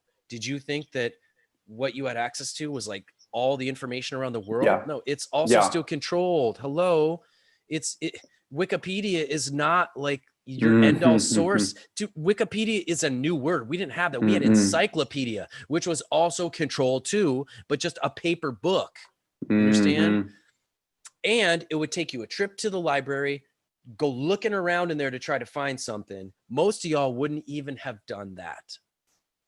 So the lackadaisical attempt to Google something, not find anything off your search. And by the way, I want to say there are some people are really good at searching. I had a colleague, dear friend of mine, he was my assistant for years. I would look up something, he would look the same thing up. However, he was able to write it in and search it. He would find 10 things to like the 2 things I found. I saw it was a blatant skill set that, you know, you have to actually know how to search things. You have to know how to type what words, how to, you know what I mean? I mean, it's a journey to even tap into the resources of instant information that and you kind of have to know what you're looking for too. There's that aspect, right? There's this aspect that you have to go beyond the psychological cloaking mechanism and actually have an intention. And I think to a lot of what's been said in this conversation, people are suffering from an attention deficit disorder that's affecting their attention deficit disorder. They don't know how to focus on something because they don't even know why they're doing it. They go and scroll and then they forget what they're doing. They get bombarded with all these little feedback mechanisms, and it disorients that person's ability to be present. And then I think that's what feeds into this like clickbait snippet type of thing, because their brain doesn't actually have the capacity, because it's been trained into this unintentional, lackadaisical is a perfect word, way of approaching life, way of approaching research, way of just kind of going along with things. And there has to be a retraining in terms of like how to actually activate the neurogenesis and the neuroplasticity factors of the brain, because they've been literally entrained into these retardation patterns. And that's not derogatory. That's a literal.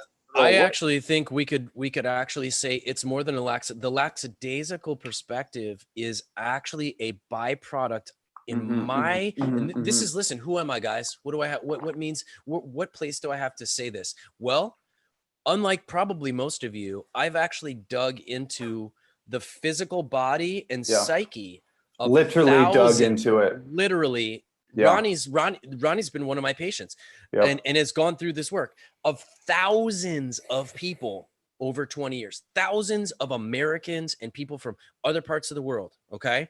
It's been now 14 countries that I've been to doing this work. Okay. So I've gotten my hands, my mind, my psyche, and my heart, my consciousness into the process of watching human beings release suffering, pain, and trauma, and also how their minds work, because they let that out in their sessions and they express and talk about it. So I actually believe it is a neurological damage that is done to the psyches and the brains, kind of like damaging your brain, you know, snorting ketamine or watching pornography or having your genitals mutilated, circumcised as a baby, which causes neurological damage, by the way. That level of trauma. Now that's an event-based trauma, which causes a damage. Okay.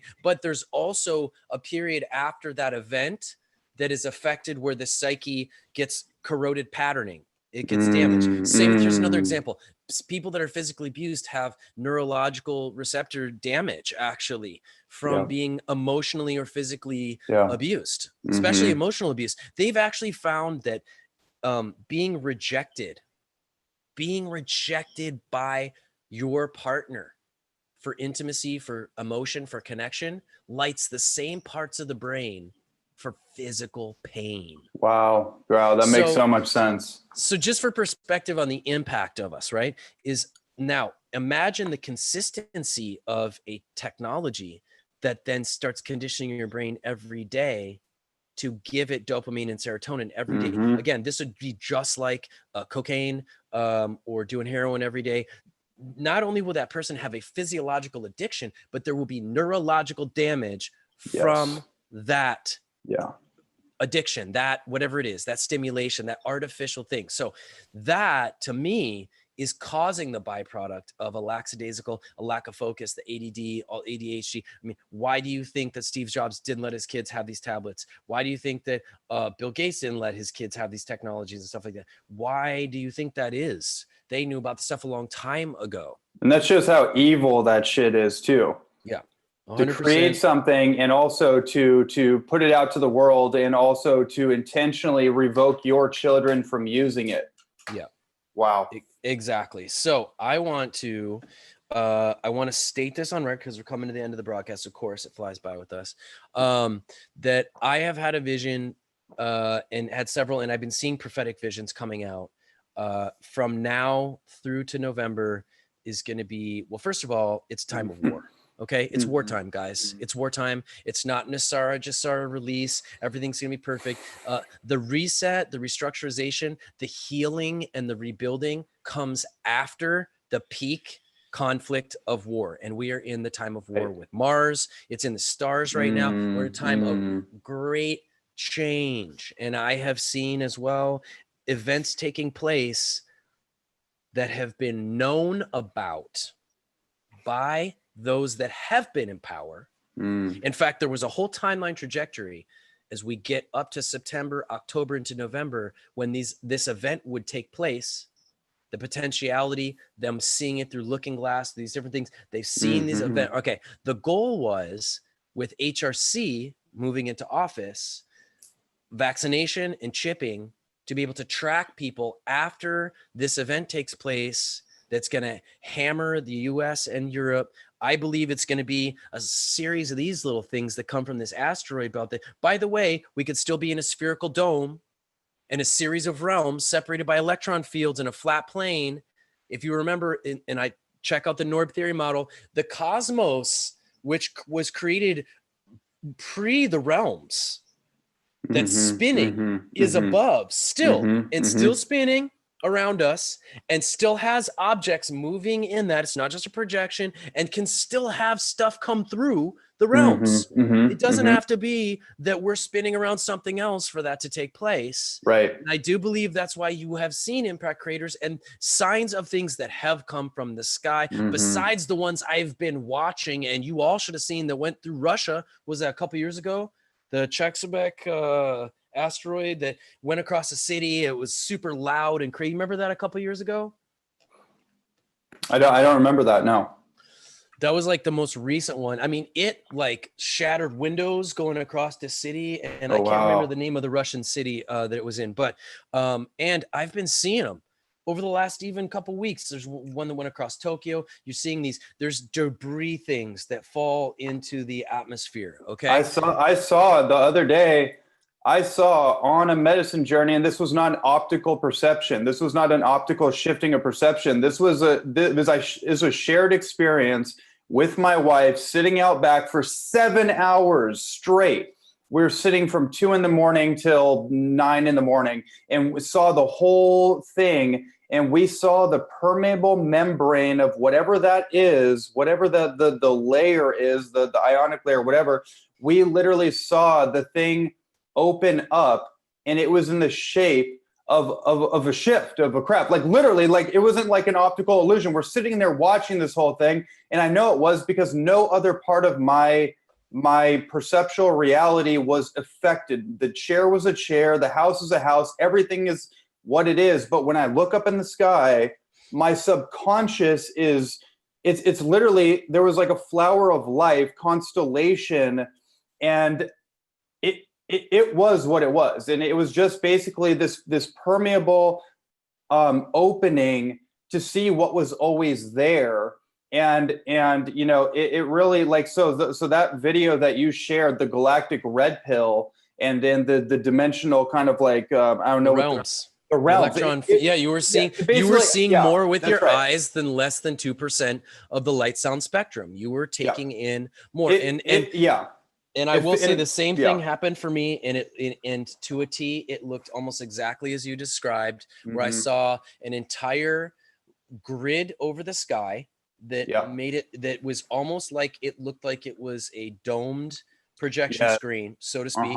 Yes. And structurally, that would be past, astronomically, that would be past the xenosphere, by the way, which is that highest transitory layer before our electron field, whatever you want to call that firmament. It's a field of electrons that is separating the realms. And so my point is, the veils are supposed to be getting thinner from the electron fields, okay? From now until December, which means technically what could have been protecting things from coming through, along with being timed with us supposedly moving, or this asteroid field moving around towards us in I have seen that they were planning to use this as the event to fully initiate the herding into the FEMA camps. And there's a movie I want you all to see the trailer for. It's coming out. It's supposed to come out next month or the month after. So October or November. This movie's supposed to come out 2020. It's called Greenland. Okay. It's with what's his name? Not Clive Owen. Anyways, doesn't really matter who the false idol is in it. The point is, it's about a comet that's supposed to go by the Earth. And now remember, in terms of, you know, when they talk about objects coming in that they can track, they will fully admit to you that they can only really see what's happening up as it gets really close, which means it can change direction. They can only project the trajectory of things, okay? So this one, pieces had broken off from this thing, and the government had been hiding it. They didn't really understand the gravity of it, at least in the movie, but they ended up being like massive, like they weren't even big. They were just planet killers, as it put, getting rained down from this asteroid field. So everyone was trying to find a safe place. The government found Greenland to be one of the only places that wouldn't get hit. So, you know, it's showing you all this fear mongering and showing you overly excessive asteroid explosion, make you all afraid. And, oh, come follow the military, because there's only so many spots. So it shows all these people trying to race onto the military planes, but only so many of them can get taken, right? So you're seeing the psychopathy, this psychopathy strategy to make it look desirable to go with those, to herd you into the safe place, which would be the FEMA camps. Remember, this movie was written years ago. Okay. All right. It was put in production years ago, which would have also probably been before there was a big shift that came off the piggyback of what they wanted to do with this pandemic, and everything started in 2017. So here's what I've seen. The good guys are in control. Okay.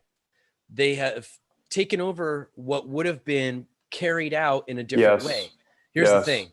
I believe this event is still going to happen, though. But now those that are have taken over, it's the good guys, so to speak.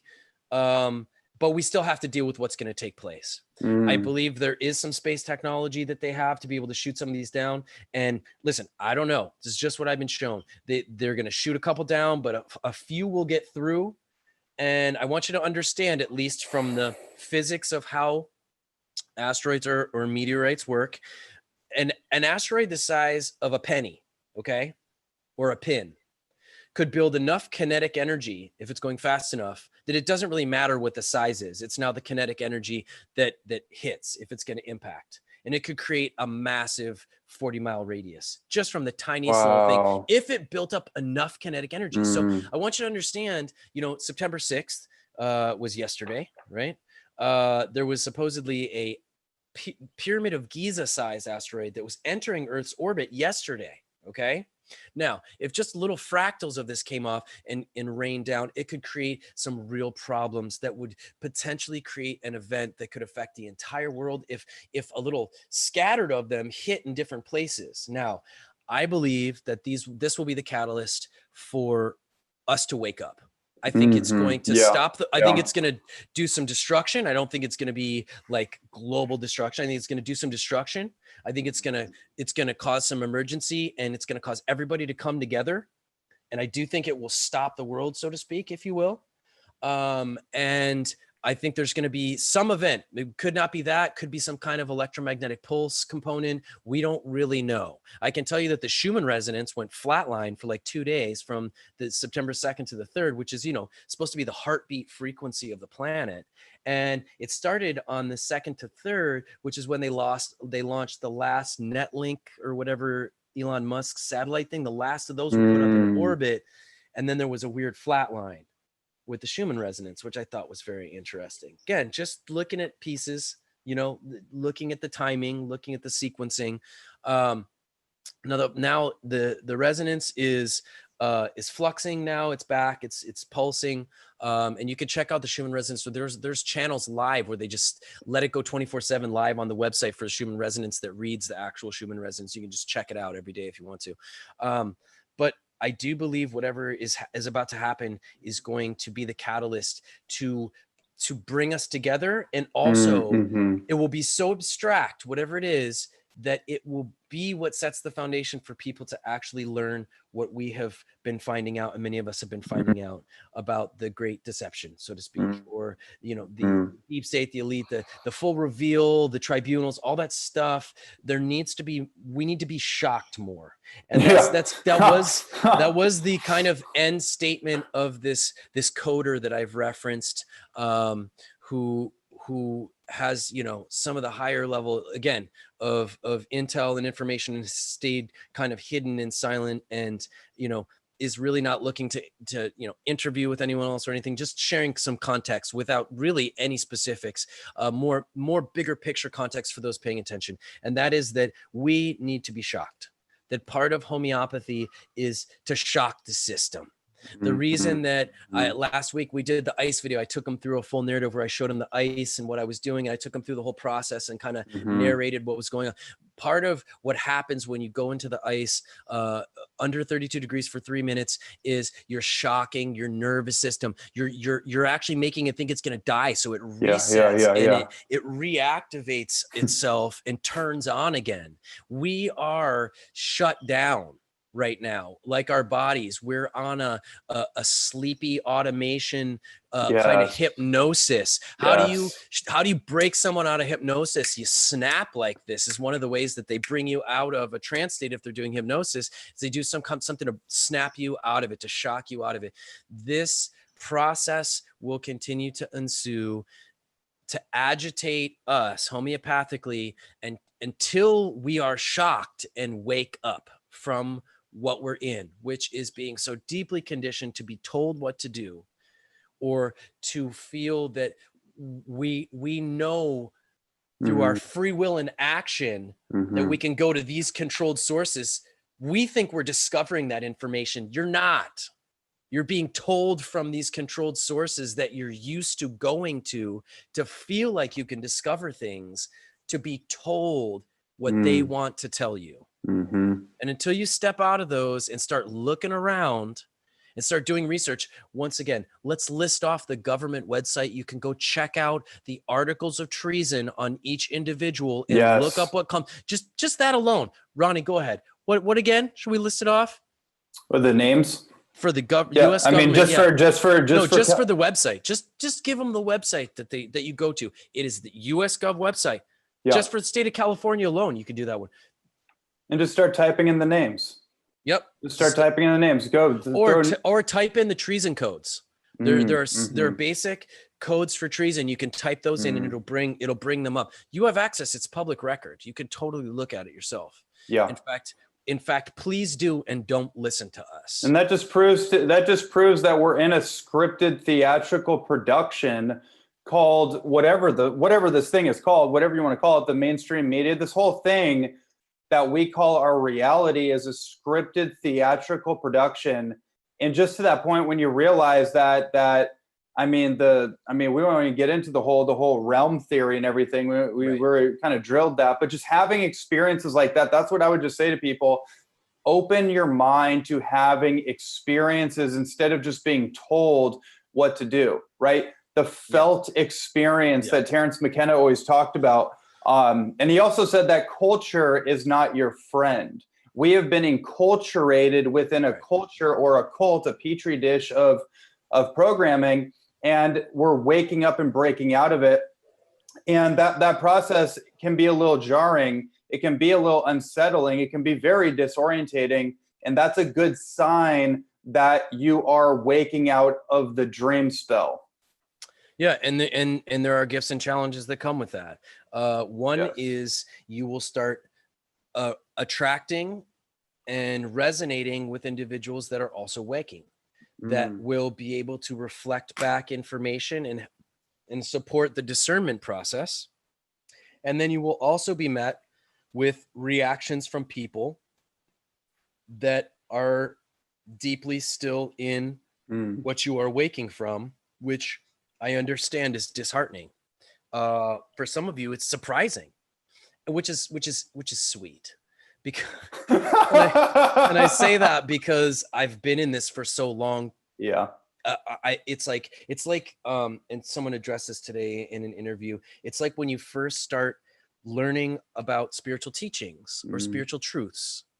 When you first start learning the way of Zen, or you first start reading the teachings of any of the yogic sciences, and they're so beautiful. In fact, they make you laugh because you didn't look at some of the aspects. Like, for instance, when I learned that gossip is one of the lowest forms of conscious communication with humanity, and in the yogic sciences, starting in Kriya Yoga, the teachings of Paramahansa Yogananda, Autobiography of a Yogi, amazing book, definitely a good start for a look into a culture that had Jedis, that they were Jedis that were always a part of the culture, these magical beings that learn to manipulate energy and matter through activating this anointing process we touched base on in the beginning, that is actually what all of us are supposed to be doing every year to activate, regenerate, and awaken the frontal cortex and get out of the 5 to 7% of the brain that the smart people are operating from, which, by the way, is the electrical circuit side in the left, and the right side, the creative, the receptive. This is where the other, like the entire other side of the brain, the other 93%, the other 90% even of the brain is going to be over in this side that doesn't have just the electrical synapses side. It's more, remember, you are electromagnetic. So we have been indoctrinated to experience reality from the left electrical side of the brain, the logic, the reason side. And that is not to say, Dr. LeBeau said, I don't know, Micah, the right side of the brain is about feelings and emotion. And, people could get more manipulated from the right side. And I don't see it that way. If you have your emotions in check, and if you are coming from the passivity and the intuition side with the right, then it should meet the left of logic and reason. Well, those hyper-intellectual types are the easiest to hijack, I think. It's true, because the hyper-intellectuals actually aren't more connected to their emotions. So the emotions come out in more waves or in fits, kind of, or they're not in a harmonious wave form. They come, they're jarred, because you have to get in touch and evolve and refine your emotional expressions, which means you have to get comfortable with your emotions, which so many super intellectual, logic and reason, left brain thinking people are very uncomfortable with. In fact, the logic, the reason, the numbers, the science, it becomes their safety net, their security, because this side is uncomfortable. It's an uncomfortable side to exist from. And we have been warped and manipulated into this side of the neurokinetics in our brain. Wake up to that fact, my friends, because that means you can start exercising this side. Since this side's already really, really developed and hardlined in, we can start writing neural pathways and writing these neural pathways towards the right. towards the right, which again, allegorically is explored in all ancient books, going to the right, accessing the right, the ventricle, the third ventricle of the brain, getting in through above the atlas through this electromagnetic charge. You have to go around to the right. It's even structurally shown in anatomy and physiology. If you look into how the brain is designed, the way that the brain actually even looks. Most of this information was kept from us, and we were controlled into this side, which is really interesting when you think about how controlled and manipulated science is, and our mechanics of science in general, and this occult science as well. So listen, when we talk about restructuring, when we talk about being active, you all play an active role in bringing about this change and restructurization. That's why I said, think of 5 things you want to focus on, that you want to be a part of the change for when we are doing this restructuring, when this restructuring process comes, because it's not just going to flip over to some magical reality. We are all going to have to step up and be a part of this process and integrate. My 5, I'm creative arts, education, health and wellness, healing, medicine, nutrition, okay? Sound, music, performance. There's my 5. And they should be things that interest you, that you're interested in, because this is part of the indoctrination you're not seeing. Is we've all been raised in a world where you are told, and you eventually accept, you have to work and do something that probably won't be of interest just to live and exist, and to pay in this illegal structure that you are a corporate identity in, to exist on the planet you were born on as a free being. And so all of us, except at one level, we have to settle into some kind of work or job that is not our interest or focus, out of the pressure and obligation to pay to exist here. What would you do if you don't have to pay? Cool. We're not going to have to pay for power anymore. We're not going to have to pay for water anymore. You have free energy. You have water. Who's going to lay these systems? Cool. We're going to end this other thing. We're going to wipe the deck clean. Cool. Now what? Now we need real people that are going to start laying and integrating these systems in. You want to go off and be a part of a isolated community where you get awesome. You're going to have to create sustainability in that. But either way, as the system comes down, we need to be actively participating. Yeah. Even if that is just in anticipation. Yeah. Preparation for when the right time is, that you know that you're not just sitting in shock with it all, that you know, cool. Because if let's say that everyone gets their debts wiped clean and every person's given $100,000 a year for the next 11 years. Let's just say that's the case. So you don't have to pay for anything to exist anymore. That means you need to find what life is about for you, which are things that interest you. And hopefully those things that interest you will also contribute to society and the new world that we are building with each other. And so that in and of itself is going to take some deep processing and preparation for you, because it's a mindset that's going to flip. Because now people don't need to work a lot of the jobs that they were working to pay for things. So who's going to do those jobs now? Are those jobs even going to be relevant? Meaning McDonald's. What's the relevance of McDonald's continuing to exist? You might lose McDonald's. You might gain your freedom and all this. There's not going to be any more McDonald's. Sorry. Yeah.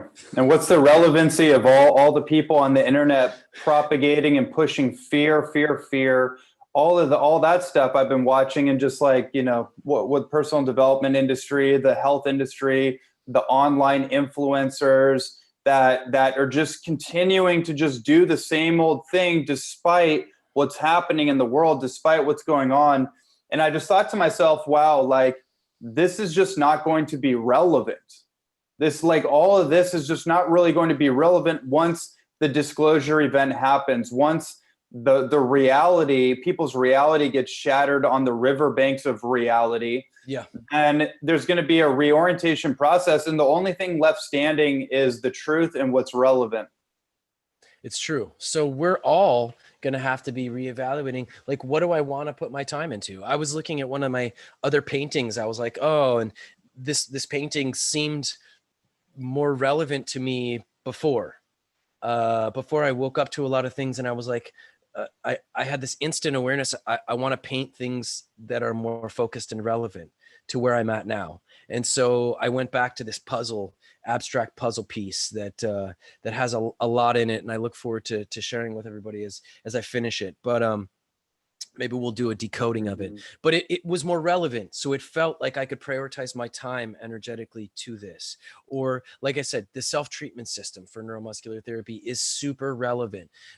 More than ever, it's an independent way to unlock your tissue. This is a priority for me to get this out to humanity who's going to need some release and decompression of their tissue, and also the empowerment of the sovereignty to be able to do it on yourself, and then do it with your kids or to your partner, your husband, your wife, reincorporating touch, because we're going to need to feel more connected to each other as we go through this process. So this would be a prioritization to another book maybe I was working on or thinking about. The second level of neuromuscular therapy apprenticeship program, where I'd be training apprentices that have already learned the first spring cleaning work. They want to learn the core work, how to do more advanced work with patients. That's important. But what seems more important is getting this program out to the people that's about sovereignty and independence. So this is an example of how we can be prioritizing our creative projects for the time we're in now. And that may be letting go of the attachment of some projects that you really want to do for a long time, but they're outdated now. You're going to have to adapt to that and flow with it. So, but the bottom line, the most important thing you can start doing right now, and Ronnie will I'm sure agree with me, is start learning more. Like start educating and start activating that investigative reporter side in yourself. Start questioning every source that feels secure to you. And I say that in the sense of the ones that you've maybe built a relationship with.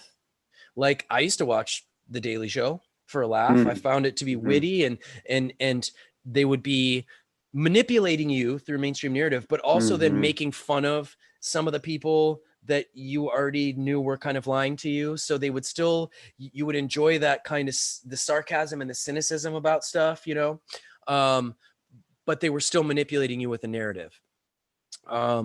Or let's say that you like watching, the 6 o'clock news on NBC that's been your thing. Challenge yourself to like start questioning that source that and why it feels so safe to you. Maybe look up who funds this studio in your area, and that's connected all back to this, and start looking at some of those things, and again, my best, and this is my best advice because it's catered to the neurological damage that most of us have and very short attention spans. Because with a pandemic where everything's shut down, your excuse isn't that you don't have time anymore because you have your crazy busy schedule. Okay. That used to be an excuse. I don't have time to research this. I have a busy schedule, blah, blah, blah. That was pre-pandemic for me trying to tell people to check this out. I don't, I'm so busy with work and this and that. Right. So you haven't had that. So everyone has more time to some degree. So start utilizing that time and put in some work and research. I promise you it gets fun. So this is my adapted advice for you to not feel overwhelmed, to start uncovering things for yourself, but giving yourself more of a specific direction that you could start at point A and kind of move along and get to point Z.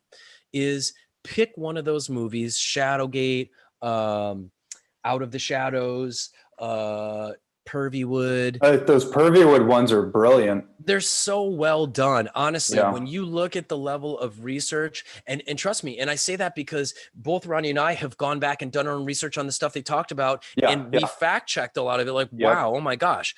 And then just the overall research of footage and images that they found, that we had to do our own research and we found too, but you had to find those and bring them up and put them in. I mean, listen, I do a lot of video production stuff. It's a lot to lay all of those in. I'm working on one right now, actually, that's kind of like the first video I've done for Matrix Biomechanics Live, where, you know, I have all the slides, and really I kind of just went through my phone on pieces I collected of this whole unfolding of truth, and I put them into a sequencing, you know, with text, engaging you to look into some of these. And there's pictures. So, you know, we're very visual and picture oriented people, aren't we? We're kind of scared of reading and words overall. Don't deny, come on now. And I think we've gotten indoctrinated because our neuroreceptors, our optic nerves have gotten more conditioned to the flash rate with images and movies and video, digital video stuff. So words, it's like your brain almost doesn't know how to read words anymore. It kind of fluxes to where it's hard for people to read. And a lot of people have expressed that to me. So start with a video, make a list of things that you don't believe is true and you think are completely absurd in the video, things or things that trigger you, and then make that list. Go off the links that are usually in the comments for that video. Start going off those links, which are usually cited to sources at government websites, you name it. Okay. And build from there and start trying to disprove those. Start trying to pick them apart. Start following up on those links. Wouldn't you say that's a good one? Because absolutely, it incorporates you. Incorporates you to watch video, so you don't have to be, you know, it won't trigger the attention deficit disorder side too much. And then it directs you to specific things to start reading about instead of feeling like there's so much out there, I don't even know where to begin. Right, because that's just a general cop out. It just kind of, it's just like ejecting from even participating in the beginning, and it's like to actually give yourself a science project. Give yourself a science project. Like, okay, I'm gonna watch this with the intention that I'm, you know, it's basically you're challenging your own belief system. Like you're challenging your own cognitive dissonance, and we don't know what that is until we come up against it.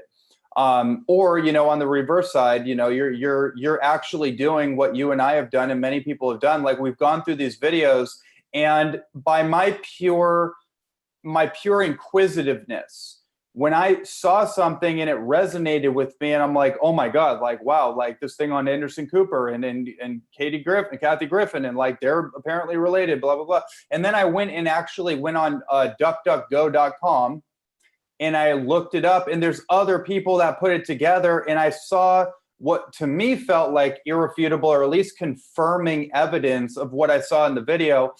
And that right there gave me a perspective.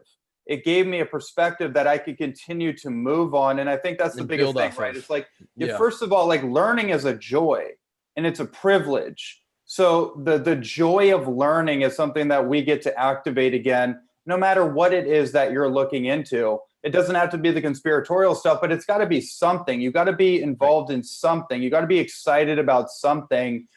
And this to me has been the most relevant thing. And now I feel psychologically, emotionally, and spiritually prepared, metaphysically prepared for whatever's going to happen. And that's the result of seeking out the truth.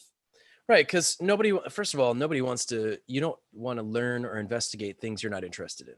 Exactly. Okay? Which is why I use the book report reference, because even though a lot of times they'd let you choose your book report, most of the time you didn't get to.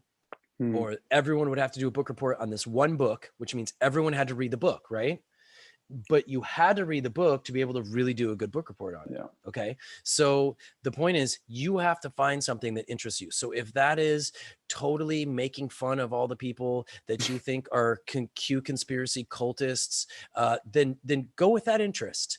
But know that if you come in investigating off that interest, you will be manipulating yourself to a bias.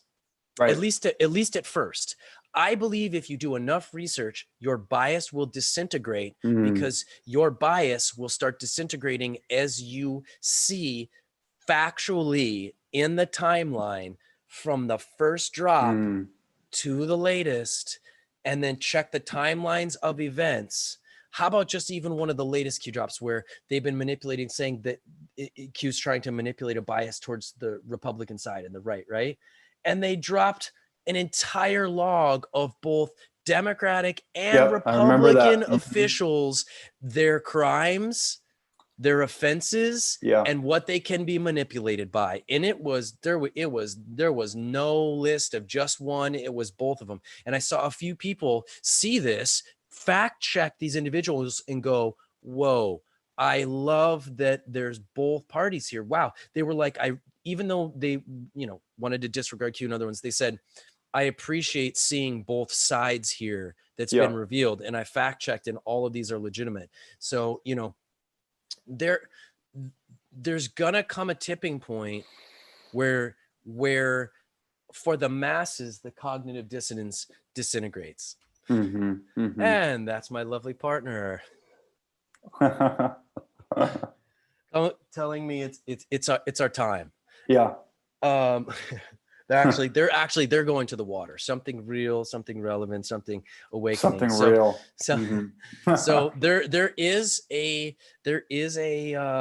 baptismal process of fire and water. The water is the body, cleansing this temple, and the fire being the mind. We do that through the breath, and we do that through critical thinking. We do that through exploration, and also letting go of identifying to anything too much. Identifying anything too much. And look at how identified you are with everything that comes up, that's coming out right now. Look at your identification. Why am I so identified to this person? Why are you so identified to President Obama? Why are you so identified to any of these people? Because they were a part of your life and you believed in them.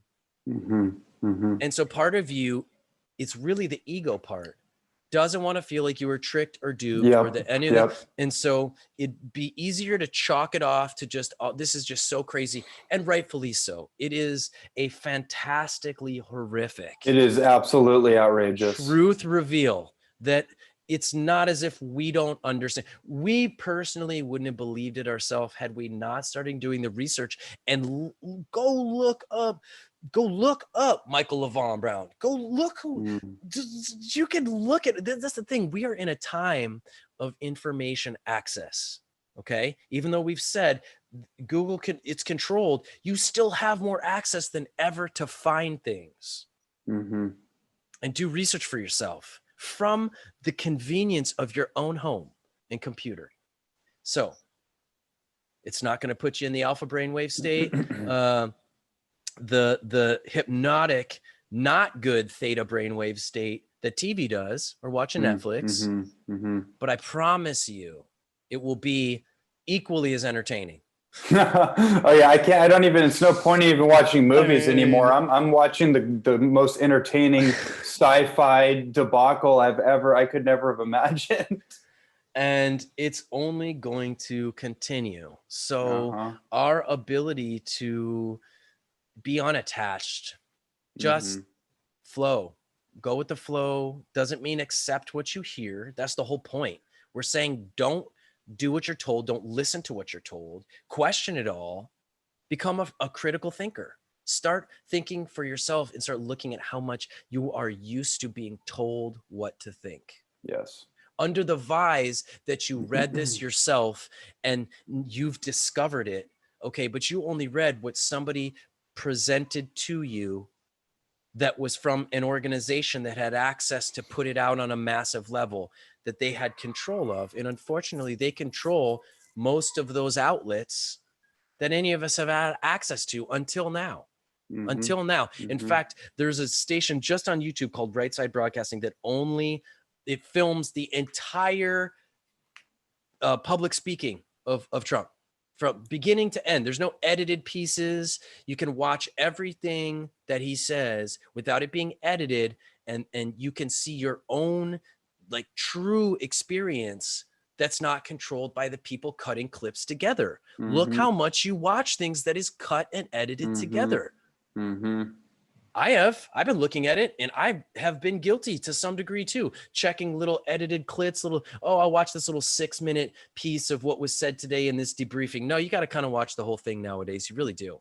And that's the crazy thing about seeing, I think that's a big eye opener is how I am so open to seeing how manipulated everything was. Listen, I've done, I was in the film industry for 10 years. I did some TV shows, even reality shows. I did the show for MTV.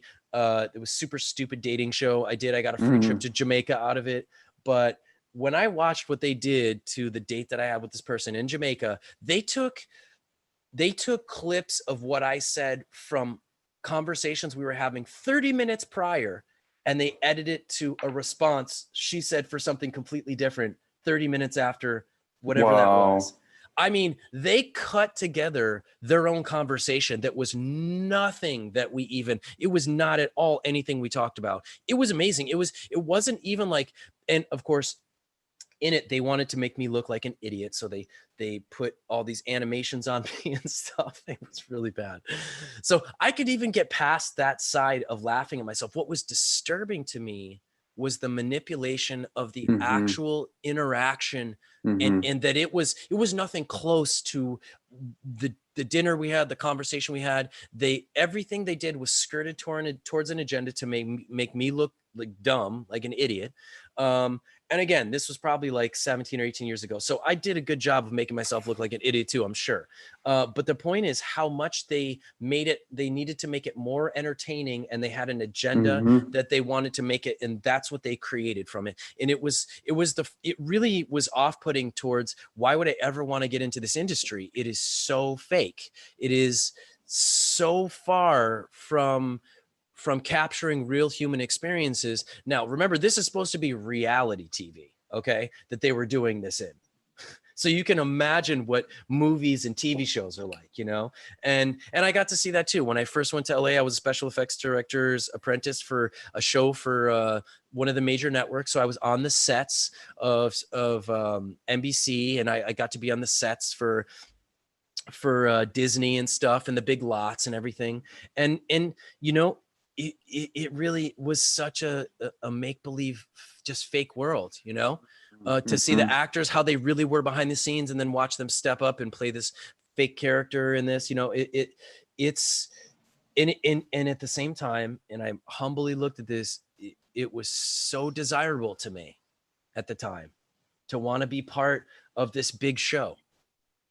So I guess what Ronnie we both kind of want to say is, you're in the big show. That's right. Exactly. That's it. It. This is the biggest reality show you can't even imagine. So start focusing on this character.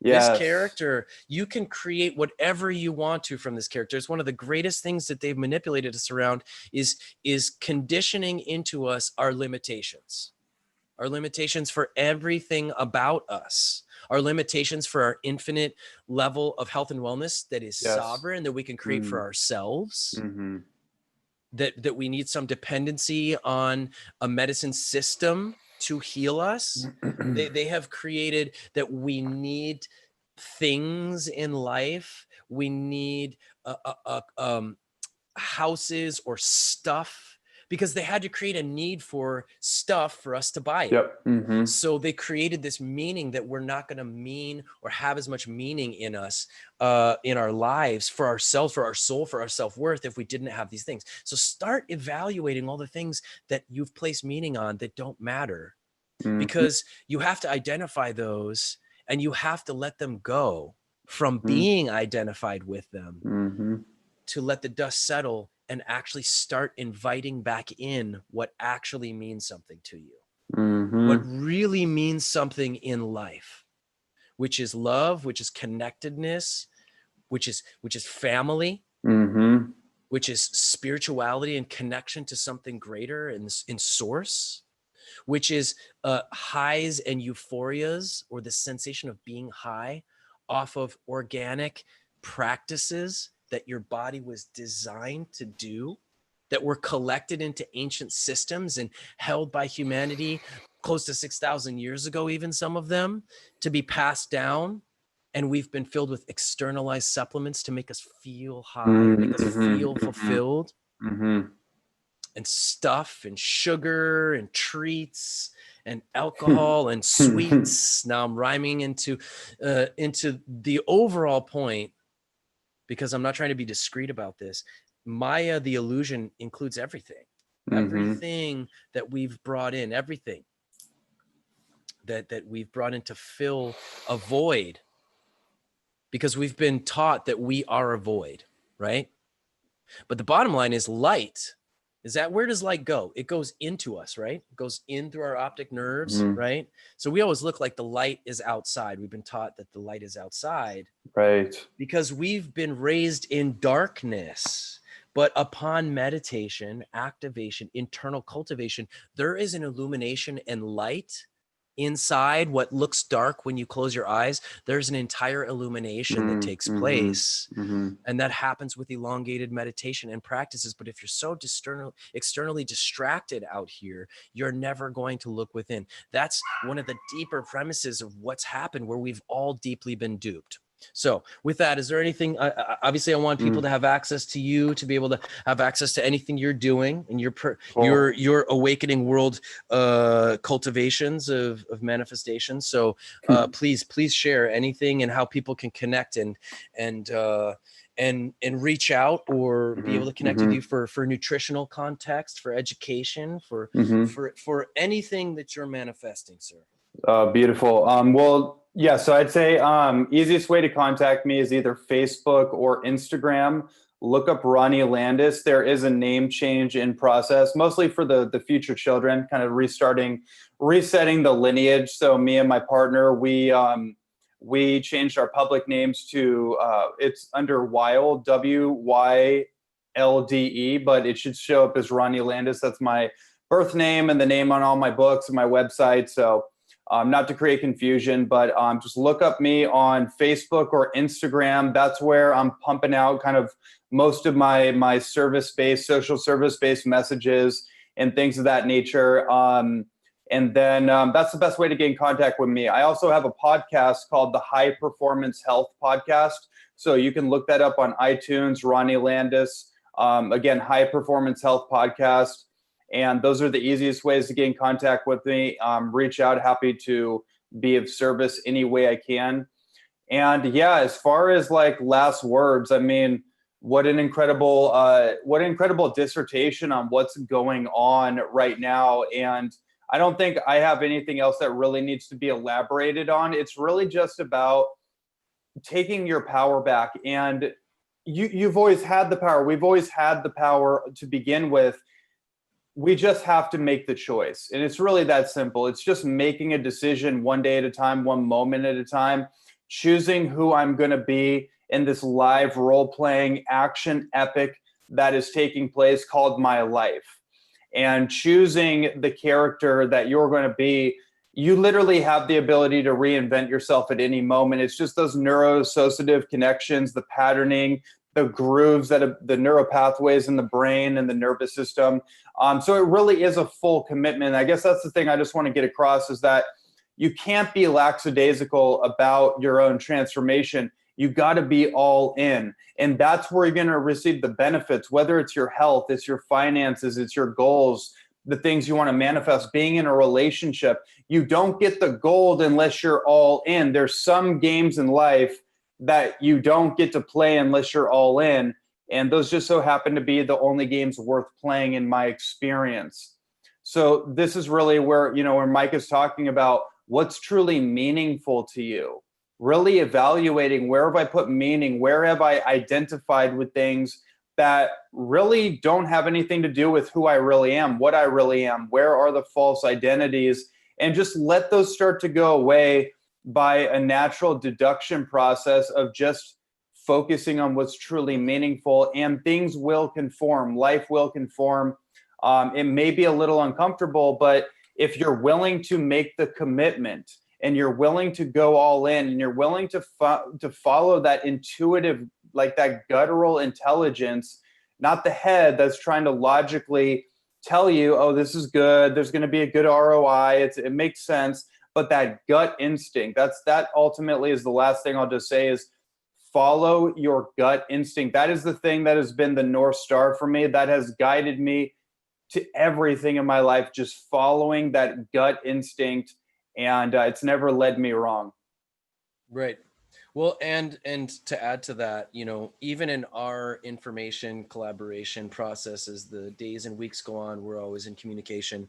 A good portion of the pieces of the puzzle we're putting together, it's always Yes. I mean, yes, information, fact checking. We will even collab and be like, did you check resources on this? Yeah, I checked the resources. You know what I mean? But there's always a guttural exchange for us. This is a big one, Micah. This is a big one, Ronnie. This one filled in so many pieces. And we'll even say the individual in this, I can feel in their tonality, in their authenticity. I can feel a deep guttural resonance. And now that resonance can be pitted against all these other pieces, all these other pixels in the picture that we've secured and confirmed. We have an energy signature for the guttural response from these, and you can feel a correlation. And that's how you start. Besides externally confirming, you'll start feeling this energetic guttural signature as you're collecting more facts and pieces into the puzzle. And again, you will end up checking mainstream media as a confirmation in opposition a lot of times to what the intel is. There was a really brilliant high up military intel source that said, stop looking at what they show you and start looking at what they're not showing you. On the mass distribution of information through the news. Stop taking what they're showing you as fact and start trying to discover what's not being shown on there. Yeah.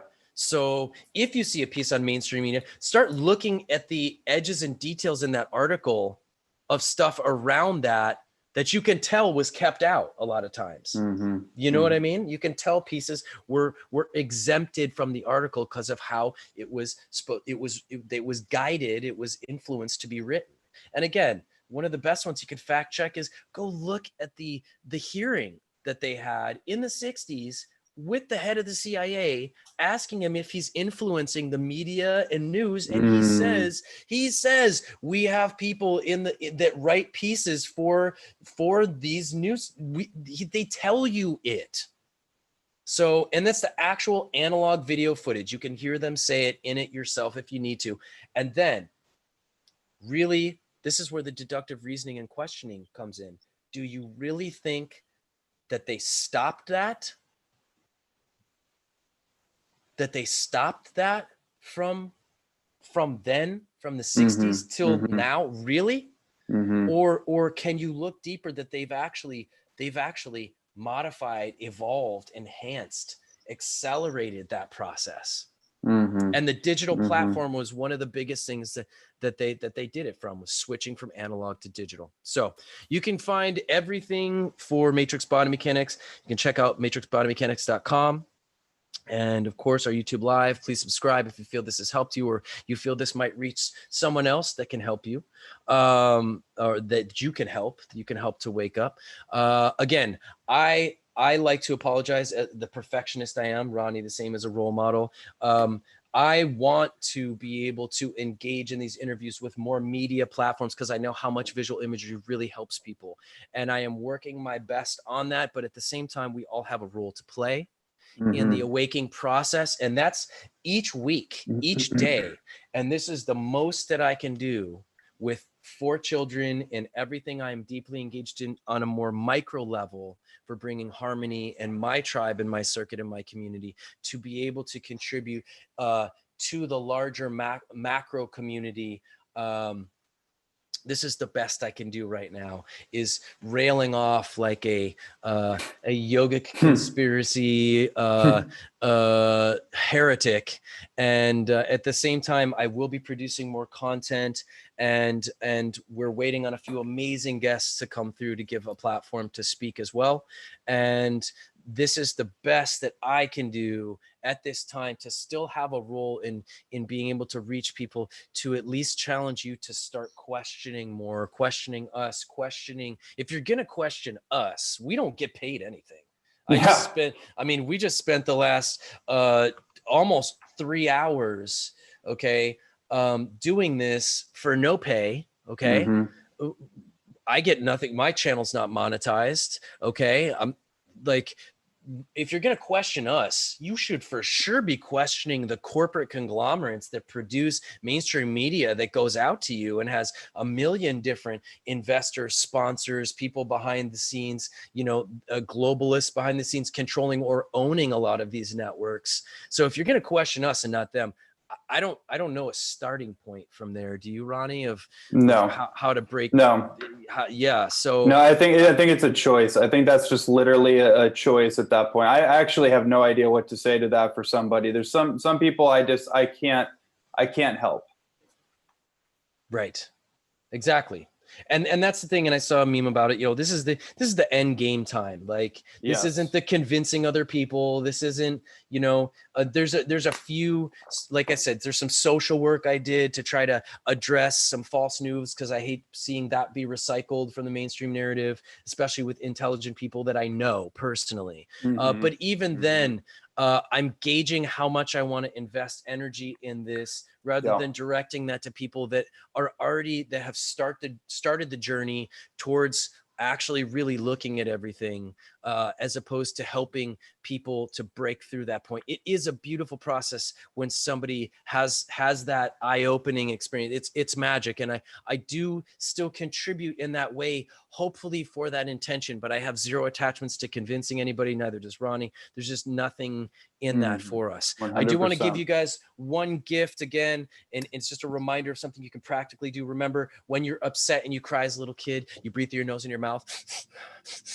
to calm yourself down. This is a form of yogic holotropic breathing. You can breathe through the nose and mouth. I'm sucking through the nose and the mouth inward and exhaling out through the mouth. Okay. Take a cold shower for 2-3 minutes. Do this breath, blow all the air out at the end. Stay breathless try to be for 30-45 seconds. From that breathless state, take a deep breath in. Hold it and squeeze it, tucking your chin, pulling your chest open, pressurizing the oxygen into the blood. It's going to pressurize all this oxygen and flood it into your body. And then try starting that again. Do a second round in the shower when it's cold. You can also be kind of bouncing. We do this qigong, this body shaking or bouncing, and then do a third round just lying flat on the ground when you're out of the shower. A more calming, relaxing, elongated round of this. There's plenty of videos on Matrix Body Mechanics for you to check it out. Take a look at it. One we did last week, we take you through it where I'm sitting in the ice and I'm doing the breath. It's profoundly grounding. It changes your alchemy. You become an internal alchemist. In how you change your alchemy. You become more alkaline. You activate stem cell production. It's super simple, and everybody usually takes a shower every day. Flip it cold at first, okay? You don't have to get in the ice bath and go extreme, but you can do real practical things to awaken your cells and activate both body as well as mind and spirit. All right. Micah Sky here for Matrix Body Mechanics Live. Ronnie Landis, thank you so much for joining me as usual. Always a pleasure.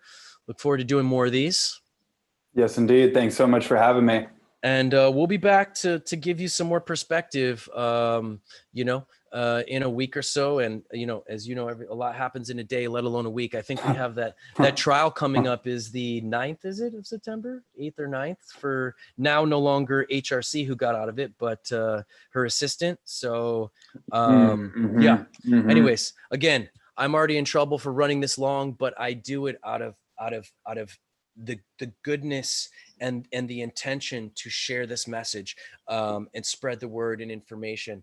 And Ronnie does the same. Obviously, it's a lot for me to take 3 hours away from my family in that regard. But I'm expressing this so that you know how much sacrifice goes into sharing this and trying to get the word out, because we all have a part to play in this, and this is ours for today. So blessings to you all, Satnam, and we'll see you on the flip side. Have a great week. Stay sound and centered and healthy. Blessings.